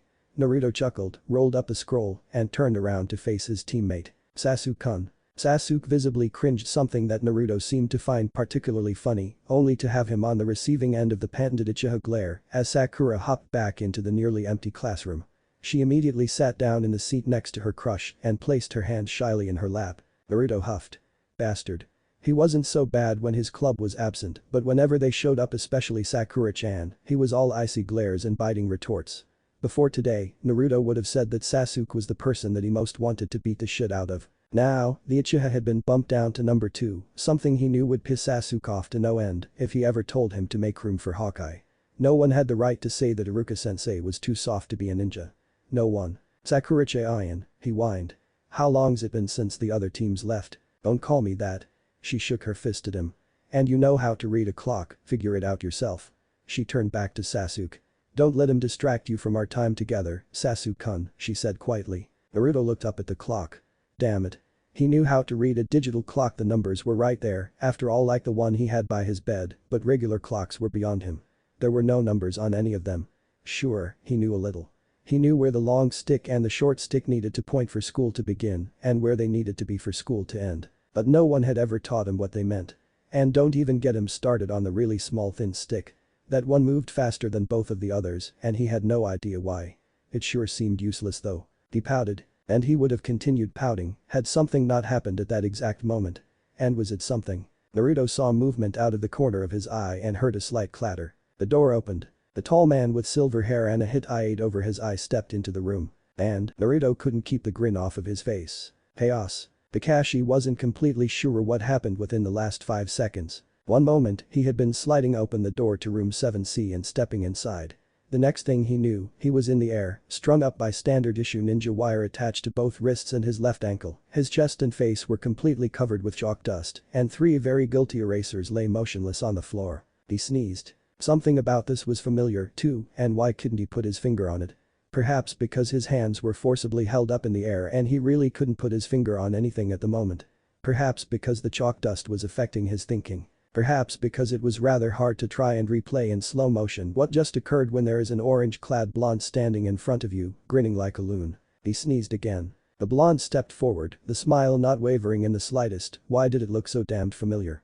And reached a hand out. Kakashi froze in horror as the tan fingers deftly flicked open the left front pocket on his, now chalky white, flak jacket and dip in, curl around the object within, and withdraw it from the confines of cloth. His Icha. In the hands of not his own. He gasped, and his visible eye widened. No, the Jounin breathed. That was why it was so familiar. That was what it was. That blasted grin, with him strung up like a pinata, with his favorite book in the hands of his tormentor. Now all that was left was, he stared at the boy, frozen, as he awaited the final blow to his ego that he knew was coming. "Good morning, Kakashi-kun," the boy said politely, grinning like a fox as he lifted his free hand and quickly flicked the older man on the nose. The haddock hung his head in defeat. His worst nightmare had come true. He was not looking forward to this. He was not looking forward to this at all. Blue and black. Satisfaction and anguish. Winner and loser. Uzumaki Naruto and Haddock Kakashi. Do you think you could let me down? The latter of the two asked calmly, attempting to sound as if this were just a normal occurrence, that it happened every day, and yes, he was quite comfortable being suspended in the air by 3 of his 4 limbs, thank you very much. His free foot tapped lightly against the floor. The former adopted a thinking expression, and Kakashi couldn't help but shake his head in wonder at the likeness of his father. Depends, Naruto said after a long moment. Do you still have dignity left? Oh, it's around here somewhere, I'm sure, Kakashi responded lightly, as if he was simply discussing the weather with a friend. The blonde nodded. Yeah, I lose mine sometimes, too. It gets annoying after so many times, doesn't it? Of course. By the way, did you want this back? He asked, holding the orange book up. Yes, please. I was in the middle of reading it. Naruto gave a thoughtful hum. A thoughtful hum that promised much painful suffering on Kakashi's part. Well, seeing as you're all strung up at the moment, I think I'll hold on to it for now. Is that alright? Kakashi died a little inside and wanted nothing more than to start crying inconsolably and curse the gods for their unfairness. Instead, what came out of his mouth was a very calm, I suppose so. Thanks, Naruto said, opening his own jacket pocket and dropping the book inside. You're not too bad, Kakashi-kun. Thank you. That means a lot to me. Their mild banter would have gone like this for another half hour if outside forces hadn't interfered. Outside forces, when used in this context, can translate directly to Haruno Sakura's fist. Said force impacted the side of Naruto's skull, causing him to lurch to the right and slam into the chalkboard. Naruto. The newly revealed pink-haired female yelled. Get your Jounin-sensei down this instant. Ugh, the blonde mumbled as he sat up from his place on the ground. But Sakura-chan, don't call me that. Her fist crashed down on top of his head and sent him back to the floor. Kakashi sneezed. Ah. She whirled around to face him and gave a hasty bow. I'm sorry, Kakashi-sensei. I apologize for my teammates' behavior and hope that it doesn't cause you to view the rest of us in a negative light. The dark-haired pasty-faced boy stepped into the Jounin's line of vision. Ah. The last Uchiha. That made sense, he supposed. You're Kakashi-sensei? He questioned. Kakashi attempted to shrug, but with both arms tied up in a somewhat awkward angle, it didn't really work out. So he bobbed his head from one side to the other and said, I thought I was. You thought you were, the Uchiha repeated. Truth be told, right now I feel more like a pinata than anything. And that one, he continued, nodding to the bleary-looking Naruto, called me Kakashi-kun, so I'm not entirely sure anymore. The pink-haired one whirled around, spitting fire, presumably to yell at Naruto for not having respect for their new sensei, only to find that he wasn't occupying the same space that he was a moment ago. Kakashi sighed softly in relief as he was dropped to the ground, the wires on his hands and left foot cut. He gave them a quick shake to regain blood flow and said, thank you. Hey, no problem, sensei, Naruto replied, holstering his kunai. The Jounin cleared his throat as the three stood together in front of him. First impressions, he announced, clapping his hands together and sending up a small cloud of white. He coughed. I don't like you, he said, pointing to Sakura. Her eyes flashed angrily and he saw her hands clench into fists. His finger moved over to the Uchiha. I don't like you, either. Sasuke looked highly affronted. And you, Kakashi said, turning his whole body towards Naruto who was still smiling, blast it all, and giving him a short glare.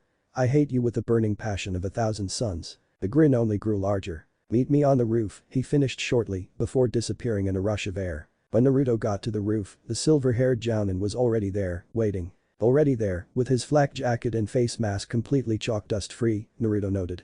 He hummed to himself as he walked towards his new sensei. That wouldn't do. He'd have to do something more permanent next time. Like paint. Or colored glue. Or silly putty. Nothing stood up to silly putty, he'd put that stuff through extensive trials. What's up, sensei? He asked aloud, trotting over and standing next to him. Sit, was all the man said. His left hand was visibly twitching and it kept rising up towards his jacket pocket before he caught himself and lowered it back down. Naruto grinned.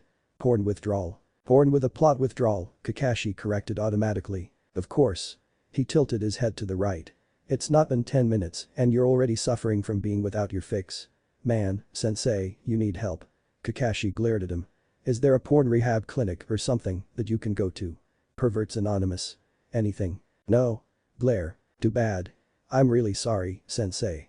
That must suck for you and all your porn reading friends. Sit down and shut up, kid, he ended up saying in defeat, sighing and shaking his head. Of course, sensei. And thus, Naruto sat. Sakura and Sasuke showed up a moment later and aped his actions, sitting cross-legged on the stone roof and looking expectantly at the haddock. Okay, Kakashi looked up at them. He ticked points off on his fingers as he said them, first name since I don't care about your last and class position in the academy, likes, dislikes keep it simple, and he trailed off and looked up pensively at the sky. And one secret about yourself. Ichiraku, you go first. Sasuke seemed to mull it over for a minute before opening up his mouth with his hands half covering his mouth like that in his brooding pose. It would be a wonder if they could hear him at all, and saying, Sasuke, top of the class, rookie of the year. I like very little, but the thing that stands out is his eyes glanced over at Sakura when my fangirls are nowhere near me. Sakura looked crestfallen. My list of dislikes is much larger than my likes, so I'll settle for telling you that don't like my little fan club, I don't like coffee, and I especially don't like dango. His eyes dropped to the ground and he frowned in what was either contemplation or constipation. And my secret is my secret, he trailed off. No secrets, Sasuke-kun. Kakashi asked cheerfully. So you're an honest man, through and through, eh? Come on. He poked at the boy's knee. Tell Uncle Kakashi a dirty little secret. My dark eyes met blue. I envy Naruto. That brought reality screeching to a stop. Two people raised surprised eyebrows. One gaped like a fish out of water. 3 guesses as to who did what. You envy me? The blonde repeated incredulously. You, Kakashi said slowly, pointing at Sasuke, envy him, he finished and pointed to Naruto. Sakura didn't seem able to form words at how much of a betrayal this was to her entire view of Sasuke-kun. Why? Kakashi wanted to know. Sasuke turned his face away from the rest of his team, staring off into the distance instead. You said I had to tell a secret. There was no mention of me having to explain myself. Kakashi nodded. He had a point. True. Very good. He cleared his throat and pointed at Sakura. You next. Sakura stiffened for a moment before blinking rapidly and looking around. She let out a long breath and began, shakily, my name is Haru, I mean, Sakura-sensei. I was first place in academics, but lower on the practical application, so I was around the middle. She was speaking normally now. She looked over at Sasuke and blushed. She cleared her throat. I dislike Ino pig, Naruto, and very spicy foods. My secret is her eyes trailed over to Sasuke again. The fact that you have a crush on our little Uchiha is in no way a secret, Kakashi said dismissively. She opened her mouth. Neither is the fact that you want his babies. She closed her mouth. Actual secrets, please. Sasuke looked horrified. And very, very uncomfortable. Ino pig is my best friend, she said finally. That's better, isn't it? Kakashi replied. I certainly didn't know that, at any rate. From what I've heard, most think you two want to tear each other's throats out with forks. Moving on. He swung his arm up and, in one smooth motion, brought it down dramatically to point directly at Naruto. The hated one. You're up. Naruto grinned. My name's Naruto. He practically shouted, causing Kakashi to visibly balk at the volume. I was the dead last in the academy, just below Shikamaru, the lazy bastard that he is. The Haddock was waving his hands in a downward placating gesture. It meant you're too goddamn loud, brat, so stop trying to burst my eardrums. Naruto, if anything, only got louder. I like gardening, ramen, Iruka-sensei, Hokage, pranks, and 4 particular people who shall remain nameless. I dislike getting punished for my pranks, waiting the 3 minutes for cup ramen to be ready to eat, and anyone who calls Iruka-sensei too soft to be a ninja. The blonde frowned as if he tasted something particularly unpleasant and glared at the scroll in his hand, spitting out, bastard. My secret as well, there's actually a lot of them, but I'll go with how I just recently beat the shit out of me. Try again, Kakashi said immediately, cutting him off. Naruto looked at him incredulously. They don't know that. I did. They don't have to know that. Tell us something I would not know. Naruto frowned and thought. Well, in that case he scratched his head as his voice trailed off to a normal volume. I always wanted to write a book, I guess. He could almost hear eyebrows being raised. Then Kakashi said, the book you're holding hostage, that's, what, inspiration. Eh? Naruto's hand came up over his left jacket pocket, feeling the contours of the hard-covered work of erotic literature through the rough fabric. Gah. No. His face contorted. No. The jounin out of the 4 just shrugged. If you say so. He found the confused looks that Sakura and Sasuke were sending their teammate particularly amusing. Ugh, so what now, sensei? Naruto asked, glaring at him. Well, he said in a sing-song voice, smiling at least. It looked like the man was smiling. His eyes certainly seemed to be reflecting that action at his students. I suppose, since we all know each other a little better now, the next order of business is to retire for today and meet up tomorrow. Blink. Blink. Eh? You mean we're done for today? Yup. Came the all too cheerful reply. We just have one big thing to do tomorrow as well, so I wouldn't worry about having your whole day sucked away from you. Kids have to have fun and all that, so I can't have you guys doing missions until midnight. The Haddock stood and looked down at his students. Meet tomorrow mid-morning, around this time, Addy bobbed his head thoughtfully. Yes, at training area 7. It matches our team number," he added excitedly. And just as he was turning to leave, he heard Sakura quietly ask, "What book was Kakashi-sensei talking about?" He vanished. It wasn't until a few minutes later, when he was walking into the store that sold his smut, he needed a new Icha paradise. There was no telling how long Naruto was going to keep his for, that Kakashi realized that he hadn't told his newest team not to eat breakfast. Oops. He shrugged. Oh well. He could always improvise. The whole eating thing was just one last lifeline that he threw to them. If they didn't have that extra safety measure, well that would just make things that much more impressive if they passed, wouldn't it? Shino frowned. Well, to be more accurate, Shino gave the Shino equivalent of a normal person frowning. It was more like a slight crease between his eyebrows than anything else. Barely noticeable. But it was there all the same. No one saw it. No one ever saw it. He was unsure if that was a positive or negative fact. At this moment, however, he had no patience to objectively analyze the outcome, should he choose between the two. He simply could not focus his mind on anything except one Uzumaki Naruto. The boy seemed so simple at first glance, so transparent. He sought attention, so he was loud, he played pranks on others, he deliberately screwed up so someone would notice him. He wanted to prove himself, so he gave himself a dream to strive for, a near unattainable dream. He had a crush on Sakura because she stuck out, she was different, she was unique, something else to strive for, something else nigh impossible to reach. He set his goals high so he would force himself to do the very best that he could. But once he was looked at closer, once someone took the time to stop and really look at him, like Shino had, they saw that the previously simple-looking mechanization that was Naruto was actually multiple layers of complexities, the pieces of him simply connected together in such a way that made it all seem so simple. He wasn't transparent, he was built out of mirrors, thousands of mirrors so perfectly placed that it only seemed like he was see-through. Naruto could flip you and warp you and show you exactly who you were, if he so chose. He had that kind of ability, that talent. And it was a humbling thought. It was humbling to think that the blonde could have grown up through all his hardships and turn out as well as he had, that he bore no ill will on those who had harmed him was amazing in and of itself. That he had the nine-tailed demon fox sealed inside him and kept it from getting out or ever influencing his actions. Because oh yes, Shino knew about the Kyuubi. He had suspected something akin to that for the past year, that they had had class together, and his suspicions had just been confirmed the previous night. Shino, the cunning, ever-cautious perfectionist Aburam that he was, had planted at least one Kikai beetle on every single one of his classmates. It was, he reasoned, a logical way to keep track of their habits, skills, and chakra levels while they weren't at school, where he could not watch over them himself. He had been in the middle of studying the newest pupae of the ground air Kikai offspring when he felt something. He felt something change, he felt a bond break. He recognized it as the sensation of one of his Kikai being killed. When Kikai insects are introduced to an Aburam infant, their host, the first thing they do is burrow through the skin and latch onto the chakra pathways. They are imbued with the user's chakra, making it infinitely easier for them to find the human and the human to find them.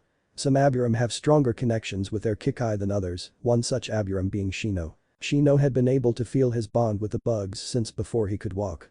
When one of them got stepped on or was otherwise killed by an unknowing civilian, he cried.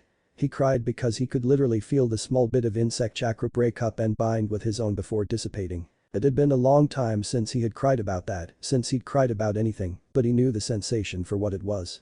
And the Kikai hadn't been squashed. It had been obliterated and their chakras had been snuffed out instead of spread.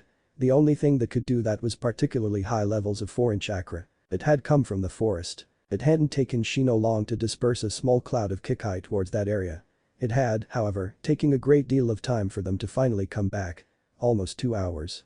The news that they had given him had been startling. Uzumaki Naruto could produce solid bunshin. Mizuki had tried to kill both him and Iruka-sensei. Uzumaki Naruto had the great demon sealed inside him. It explained a great deal, Shino had thought logically to himself. Why his Kikai were always so hesitant to settle down on the boy.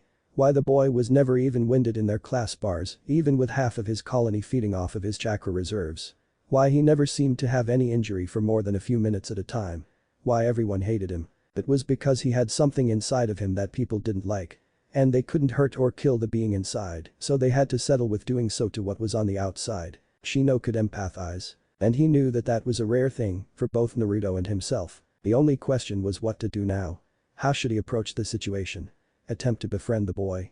Tell him exactly what it meant to be a holder as opposed to the held. He had no idea how Naruto would respond.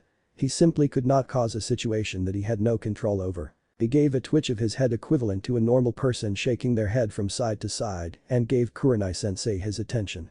It would not do to miss out on her first words as a team. He would have to think about Naruto later. Spitfire, in light of the kid's previous successes in the world as a simple prankster, would like to be the first to congratulate the kid on his first success as an honorary prankster. "Oh, stop it," Naruto chuckled. "You're making me blush, Fire." Irons wishes he could give the owner a high five. "Yeah, sorry about that. The whole not having a corporal form thing must suck, huh?" Sparky would like to assure the new owner that he has no idea and that the main reason for Hawkeye-sen's grouchy mood is that he can't masturbate when he's just a few words on a piece of paper. "I don't know about that. I'm sure he could find a way if he tried hard enough." Sakura and Sasuke had long since left the vicinity of the school. Naruto never left.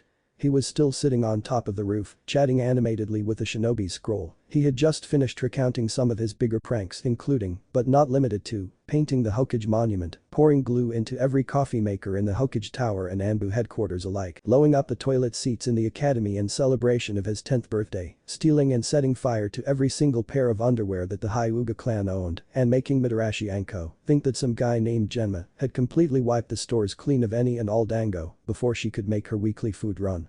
The result of that last one had not been pretty. Poor guy. When he told his stories, the four incessantly interjected, sometimes with their own little stories, sometimes with little random comments, but mostly with recognitions people or places that caused one of them to go, "Oh, hey, I used to know that," and push Naruto for further information on the subject. All of them were rather disappointed when he couldn't tell them how little Anko was doing these days aside from Hawkeye, of course, who wouldn't refrain from referring to her as that psychotic bitch Mitarashi, since apparently they knew her from the days of yore. That's about when Naruto asked them what the hell yore was. Only after Irons finished explaining that yes, yore really was a word, and no, he didn't accidentally misspell your, or any other word, and no, he would probably never have to hear or use that word ever in casual conversation, did Naruto start asking the pranksters a little bit about what they knew from their time. Specifics were a hard thing to get at. For example, although Naruto had picked up on the fact that both Hawkeye and Sparky were at least somewhat familiar with Kakashi-sensei back in their day, when he tried to ask how they knew him and if they were family or friends or team members, they made an excuse 70% of the time and quickly changed the subject. The other 30% of the time, they would dutifully say that they could not tell him.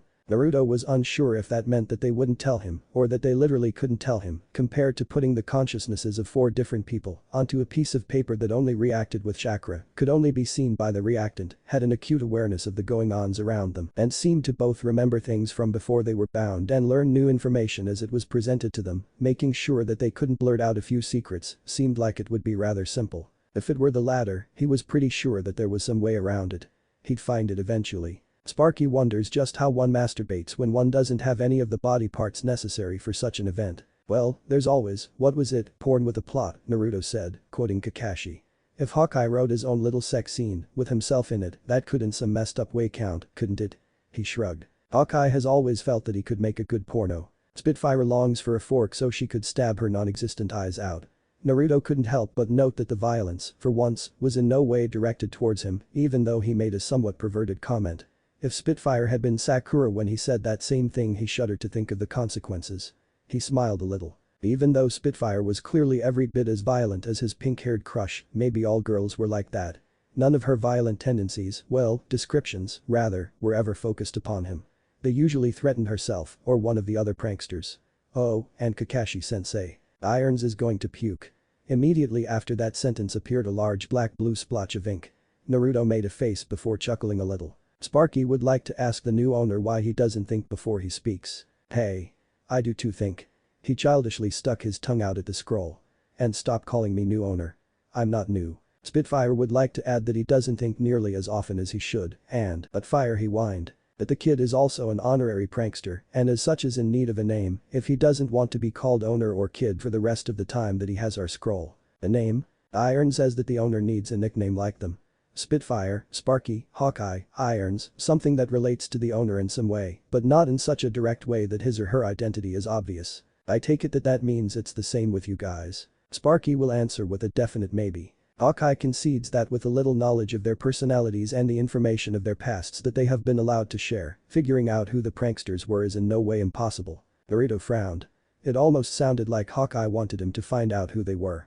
He voiced his confusion on that thought and waited patiently while they seemed to think it over. The pranksters admit they finally wrote as one, all four writing styles present as the sentence appeared, that they are curious as to what has happened to them since they had been bound to the scroll. Ah. That made sense. 4 people managed to put their consciousness into an object and had been there without contact with their real selves for years. It would stand to reason that they would want to know what the hell happened to those people, what happened to them. The loud growling sound tore Naruto's attention away from the scroll.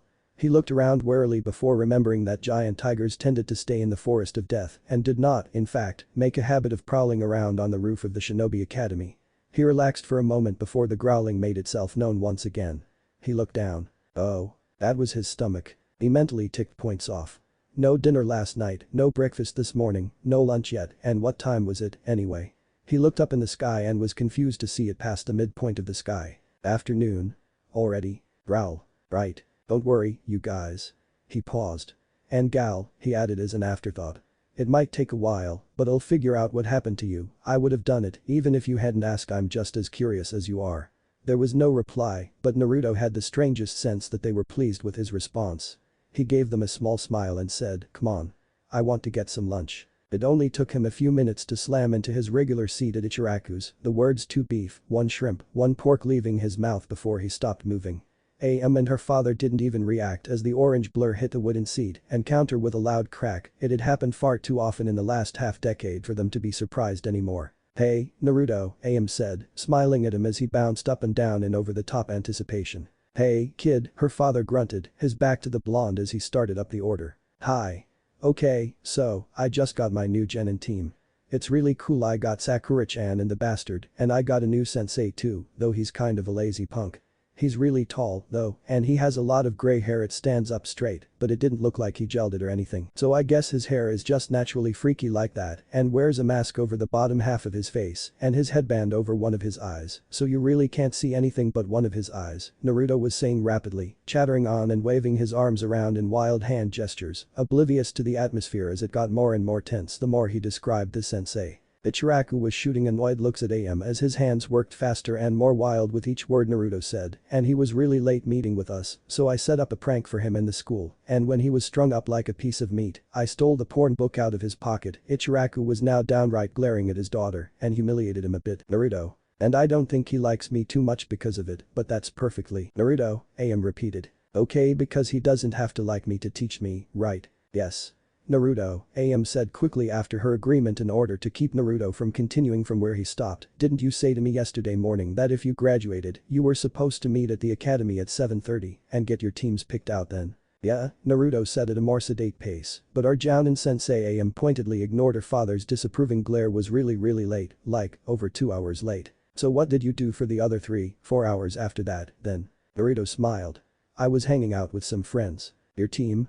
Ichiraku grunted in question. "Nah. The bastard's a bastard and wouldn't hang out with me cause he's a bastard, and Sakura-chan wouldn't hang out with me if I was the last living thing on the planet." "So?" AM prodded. "Literally." She poked him in the shoulder with her finger as she set Naruto's first bowl on the counter in front of him. "Ah, I did Akamasu," he said quickly, breaking his chopsticks apart and taking a bite. He gave a noodly grin as she poked him again, harder. Swallowing, he said, "So what?" "Naruto oh, she whined with another poke. "Don't be so mean. You know I want to meet your new friends. Who are they?" Poke. "And would I know them?" Poke. "And if you keep eating instead of answering me, I'm going to hurt you." Naruto stopped eating. After a moment, he said, "Hey, old man, are you condoning this? Physical violence against me, just because?" "Physical violence against you is always condoned by me," Ichiraku replied, cutting the blonde off. "It's funny." Naruto pouted and crossed his arms childishly over his chest. "You guys are evil." Poke. "Alright, already." He grumbled to himself for another minute before lifting his hand and setting a scroll on top of the counter. It rolled open with a flick of his wrist, sending a blank off-white canvas over the wood. He took a generous bite of his lunch and poked at the paper. "Hey, guys, you there?" He could feel AM staring at the top of his head. He was worrying her. He didn't like to worry her. Irons is here. Hawkeye would like to remind the reader that he's a moron. They are always here because they are bound to the scroll. Sparky admonishes Hawkeye-san, telling him to be more polite. Spitfire would like everyone to shut the fuck up. "Yeah, hi," he said, grinning.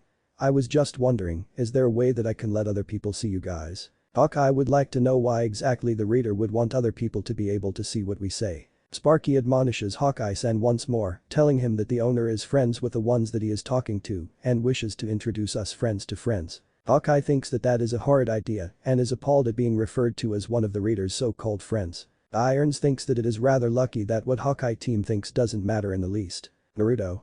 AM said carefully. Just wait a minute, AM-chan, he answered quickly, holding up a hand. Sparky, since you're the leading knowledge on all of this, do you have any ideas? He asked the paper. AM shared a look with her dad. The prankster didn't answer immediately, seeming to mull it over for a minute before his flowing script appeared. Sparky admits that the process in letting someone else read the scroll is rather simple, just rarely done, as the owner is usually paranoid enough not to show us to someone on a whim. It's not a whim, Naruto growled. AM-chan's my friend and I want you to meet her and her to meet you. Sparky realizes this. He was not saying that, just that we are not shown very often. All that the owner's friend has to do is push a little bit of her own chakra into the paper at the same time as the owner. The owner's friend's chakra mixes with the owner's and lets us be able to recognize it and reveal ourselves. And if chakra is an absolute impossibility for the owner's friend, an amount of blood would be required instead. Naruto frowned. Nah, AM-chan. He looked up at her, wincing out the open alarm and sadness in her eyes. He tried to ignore it for the moment. Did you ever learn how to feel your chakra as a kid? The waitress nodded, hesitantly. My best friend helped me do that much after she became a ninja, she admitted, not taking her eyes away from him. She was scared for him. Can you still do it? I think so. She gave him one more worried look before she closed her eyes and concentrated, a crease forming between her eyebrows and her jaw clenching. It took just over 5 minutes, and sweat had begun dotting her forehead when the air around her hands shimmered a little and gave off a soft blue glow. He grinned and copied her, blue chakra of his own flashing across his palm. Touch the scroll. AM cracked open an eye and looked into his. She nodded and gently caressed her hand over the paper. Naruto pressed his full hand onto it and smirked as he heard AM let out a small gasp and felt the small pull on his chakra. It stopped and Naruto felt his energies settle. He withdrew his hand and poked the scroll with his finger once again. You guys still there? A reply formed almost immediately. Hawkeye isn't even going to dignify the reader's question with a response anymore. An intake of breath was all he needed to know that his friend could see the writing. Cool, huh? He said quietly, smiling. It's not a genjutsu? She tried, looking up at him. Genjutsu? Nope. As far as I can tell, those are, quite literally, the minds of 4 old people. Spitfire would like to know just who the kid is calling old. Well, old right now. Not when they put their minds into the paper, Naruto elaborated quickly. He really didn't want to get on Spitfire's bad side, even if she couldn't do anything to hurt him. Their minds are probably young adults. He paused. Except Irons. He seems mentally stuck at about 6. Irons finds it very offensive that the owner would think that Irons is a little kid. Naruto watched as AM's face shifted from confusion to doubt to interest as each prankster spoke up. So they know what's going on? Right now? Sure. But they don't know what happened to them. Nope. They have no idea what's become of their real selves. Naruto took a mouthful of ramen and finished his first bowl. AM said to herself as her brow furrowed slightly. These are your friends? Yeah. Naruto began to whisper excitedly. They're really cool. They were all pranksters when they were young, so they've been helping me out a bit. Spitfire was the one who told me how to string up Kakashi-sensei. Kakashi-sensei? The Cyclops? Sparky would like to know what he means by that. Oh. Well, he has his headband over one of his eyes, Naruto explained when he noticed the sentence. Sparky is very curious about Kakashi-kun's new fashion sense. I'll tell you all about his fashion sense later, Sparky, Naruto said impatiently.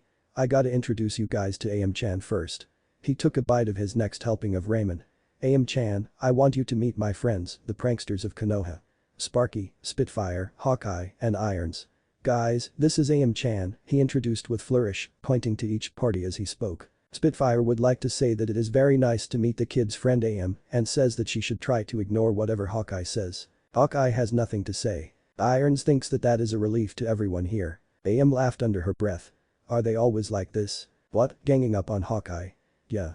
He's a bastard though, so I don't care, he made fun of Iruka-sensei. The ramen chef winced. She and her father both knew how close Naruto and Iruka-sen were, to insult one of them in the other's presence promised trouble. Well then, he deserves whatever they do to him, then, doesn't he? Yes. Yes he does. 2 more bowls plopped onto the counter, letting Naruto start in on his third. Friends inside a scrap of paper, huh? Ichiraku muttered, staring at it. He grunted. Too bad I never learned how to use my chakra for anything. Can't even see the guys you were hanging out with for 4 hours. He gave his daughter a quick pat on the shoulder before walking into the back of the restaurant. You need a hug, old man. Naruto called after him. No. Came the shouted reply. Denial. Naruto yelled back, shooting a grin at AM. She smiled back. They dropped their eyes to the paper as a new sentence appeared. Sparky would like to greet the newest reader of our scroll and would also like to remark on how very fun her interactions are with our owner. Thank you very much, Sparky-san, AM said politely. Naruto's like a little brother to me. I get to pick on him, tease him, spread mischief with him, and everything else a sibling does without having to actually live with him. She shot a smirk at the blonde. Which is a relief to everyone, really. Oh, Naruto grinned, you're so sweet, AM-chan. She leaned over the counter and whacked him over the head. Shut up, kid. Jerk. Brat. Idiot. Asshole. They grinned at each other. So, AM said after a few minutes of letting Naruto finish of his ramen in peace, what are you doing, now that you're a ninja? Hokage would like to crush the excitement before it flourishes and just outright tell the reader that the first few months will be nothing except D-rank missions. D ranks? Are they bad? Irons would like to point out that the suicide rate for missions is actually highest during D ranks. Spitfire will add her 2 cents and say that they are among the most mundane, boring jobs on the planet, like walking dogs, weeding gardens, babysitting children, and searching for particularly elusive cats. They're that bad. Hawkeye laughs at the reader's ignorance. They're worse. Damn. He looked at AM. Well, I guess that's your answer. Although tomorrow we're meeting up with Kakashi-sensei for something. We might be starting training or something. Hawkeye doubts it when he factors in the Haddock's other more unsavory habits. Ignore him, Naruto told the ramen girl. He's not important enough to pay attention to. I can understand that, she said, nodding seriously. He looked at her for a moment before grinning suddenly and saying, me and my training's not important, though. What's been up with you? He winked. Got a boyfriend yet? Something crashed loudly in the back room where her father was. Swear words quickly followed. I hardly think that is your business, Naruto, AM said with a thin smile. Oh, come on. Naruto whined. I'd tell you if I had a girlfriend. Do you? I'm 12. Plenty old enough, AM retorted. Why won't you answer my question? Why won't you stop whining about me not answering your question? Because you're evil, wicked, and an all-around bitch. He suddenly found himself staring up at the afternoon sky without the faintest idea how he got there. He was sitting, yelling at AM, and then he was here. Could he teleport? Sweet. But why would he teleport onto his back in the middle of a dusty street instead of a secluded island where ramen flowed like waterfalls across the land? Maybe not teleportation, then. Why did his head hurt? He frowned as he looked at the sky. It was nice, he decided. Not pretty like the night sky, but nice all the same. Ow. Damn head. Would it have to go hurting like that for no reason? Don't call me a bitch, AM said, suddenly standing over him. She was holding a dented frying pan. Ah. That might explain a few things. But you call me a bitch, he whined. I have seniority, she said with a smirk. She held out a hand. He took it and she pulled him to his feet. And no, I don't have a boyfriend. You could have just said that in the first place, you know, he said as they walked back into the shop. No, I couldn't have. If you say so. Crazy bitch. And he was staring at the sky again. Yamanaka Ino decided, as she arrived in a panting heap at the feet of her Jounin sensei, that she hated life. Specifically, she hated her life. The gods must hate her life, too. They had, after all, put her into this torturous path of existence. Becoming a shinobi and getting teamed up with a lazy ass and a fat ass for teammates, and a lazy ass cancer statistic for a sensei. The cancer statistic who apparently decided that the best way to figure out if he should bother with the extra work of taking them on as his genin, or to just send them all back to the academy, was to have them run around Konoha 7 times. In a row. Odds above, she hated her life. So there she was, leaning over in front of Sarutobi Asuma, her hands on her knees and her lungs working like a bellows. She raised her head enough to catch a glimpse of his face. He had a single eyebrow raised against his tanned skin. She let her head drop and stared at the grass beneath her. Not bad, she heard him murmur around his ever-present cigarette. Not bad at all, girly. It's Ino you boss you bastard, she panted, jerking her head up for a moment to shoot the Jounin a glare. Of course it is, girly. Ino growled. Where are the other two? How the hell should I know? They're your teammates, aren't they? They're your students, idiot. No need for name calling, girly. Ino. Of course. Asshole. Oh, there's one of them, Asuma said suddenly, managing to sound wholly uninterested at the whole situation. Ino looked up and saw the form of Nara Shikamaru traipsing calmly past. Pineapple hair kid. What lap are you on? Do, came the reply without change in posture or pace. It'd work better if you were actually running. Ino yelled, breaking down coughing directly after. Too much work, she heard the shadow user say as he walked away. Other asshole. He doesn't seem too concerned, does he? Asuma asked his might-be student. Ino just bellowed several violent curses within the confines of her mind. After a moment he said, wonder where the other one is. Several hundred meters away, at that exact moment, one Akamichi Chouji belched loudly in satisfaction and patted his round stomach fondly. Barbecue Tuesdays at the local meat shack were exactly what made Tuesdays his favorite day of the week. Damn it, the chain smoker sensei was going to fail them. It was inevitable. Her team as good as failed, and she was going to get sent back to the academy and suffer through another year of schooling before she could attempt for another team. She was going to be the only girl in their year to get sent back, and she'll have to endure a new class where she gets stared at and worshipped by people who weren't Sasuke-kun. She couldn't have that. That would be a whole year that forehead would have Sasuke-kun to herself. She couldn't participate on joint missions with Team 7 if she didn't have a team. Damn it, damn it, damn it. You know, the Jounin said, letting his voice trail off as he thought. Ino braced herself. This was it. He was going to tell her that they failed.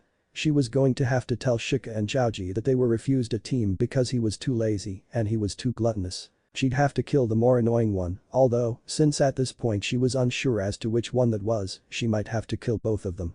That would work. He took a breath in. She closed her eyes. Here it came. I think I'll take you 3. What?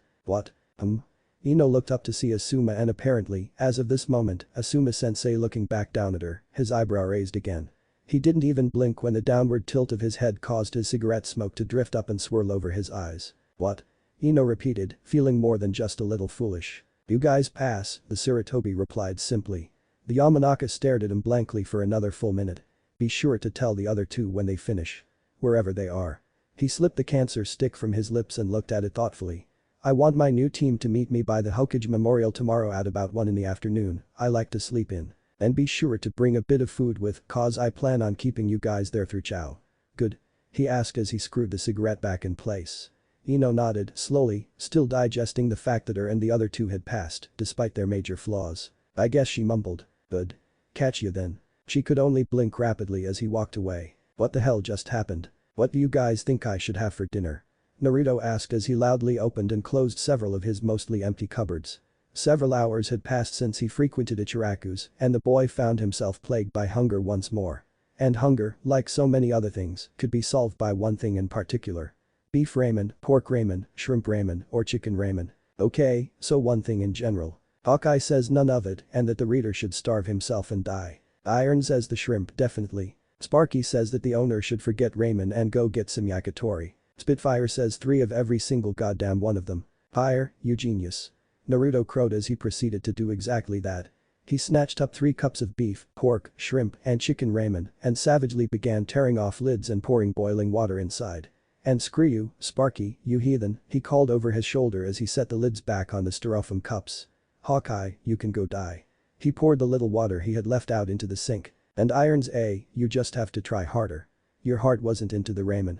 He glanced at the paper as he tossed the kettle into the sink to dry. Spitfire knows. The smugness was almost palpable. Sparky is sorry that Spitfire and the owner share the conspicuous lack of correct taste buds, as yakitori beats that salty garbage any day of the week. Hawkeye doesn't know why he talks anymore. Irons will do better next time. Spitfire resolutely agrees with the kid that Sparky is a heathen and would shove yakitori up his rectum and see how much he liked it then, if she could. Naruto shot a grin at the paper before saying, so what do you guys think about Kakashi-sensei's meeting thing tomorrow? Spitfire thinks that, meeting or no, this will serve to be another opportunity to prank Kakashi-kun. Sparky wishes that Spitfire's answer to everything was something besides let's prank it. Spitfire wishes that Sparky's answer to everything was something besides let's seal it. Irons hopes that Kakashi-san will teach the owner and his team something cool, at least.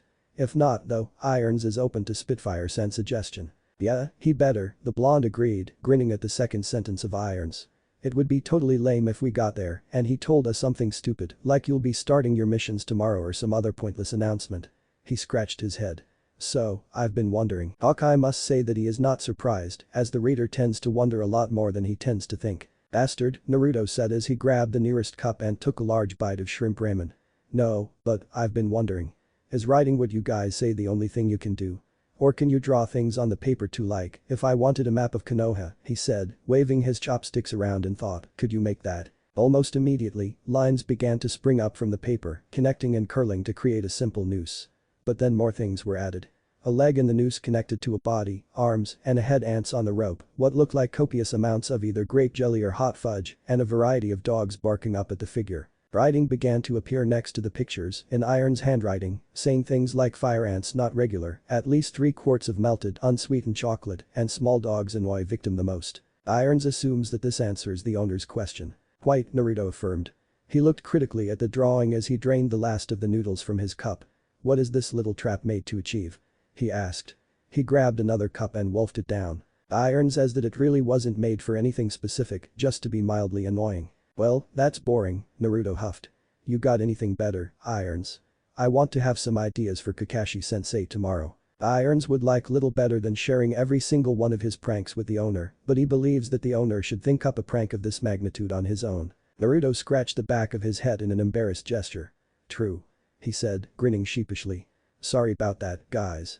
If I want to be a prankster, I gotta think of my own material, eh?" Sparky is glad that the owner gets it. Spitfire would love to be the one to help plan out every single prank from here on out, but she recognizes Iron's point that the kid's larger pranks must be of his own design in order for him to be a prankster instead of just a trickster stealing our ideas. Irons would like to remind the owner that we will be here to bounce ideas off of and help tweak the owner's ideas to perfection for whatever prank he is trying for. Hawkeye will only participate in pranking the most worthy targets.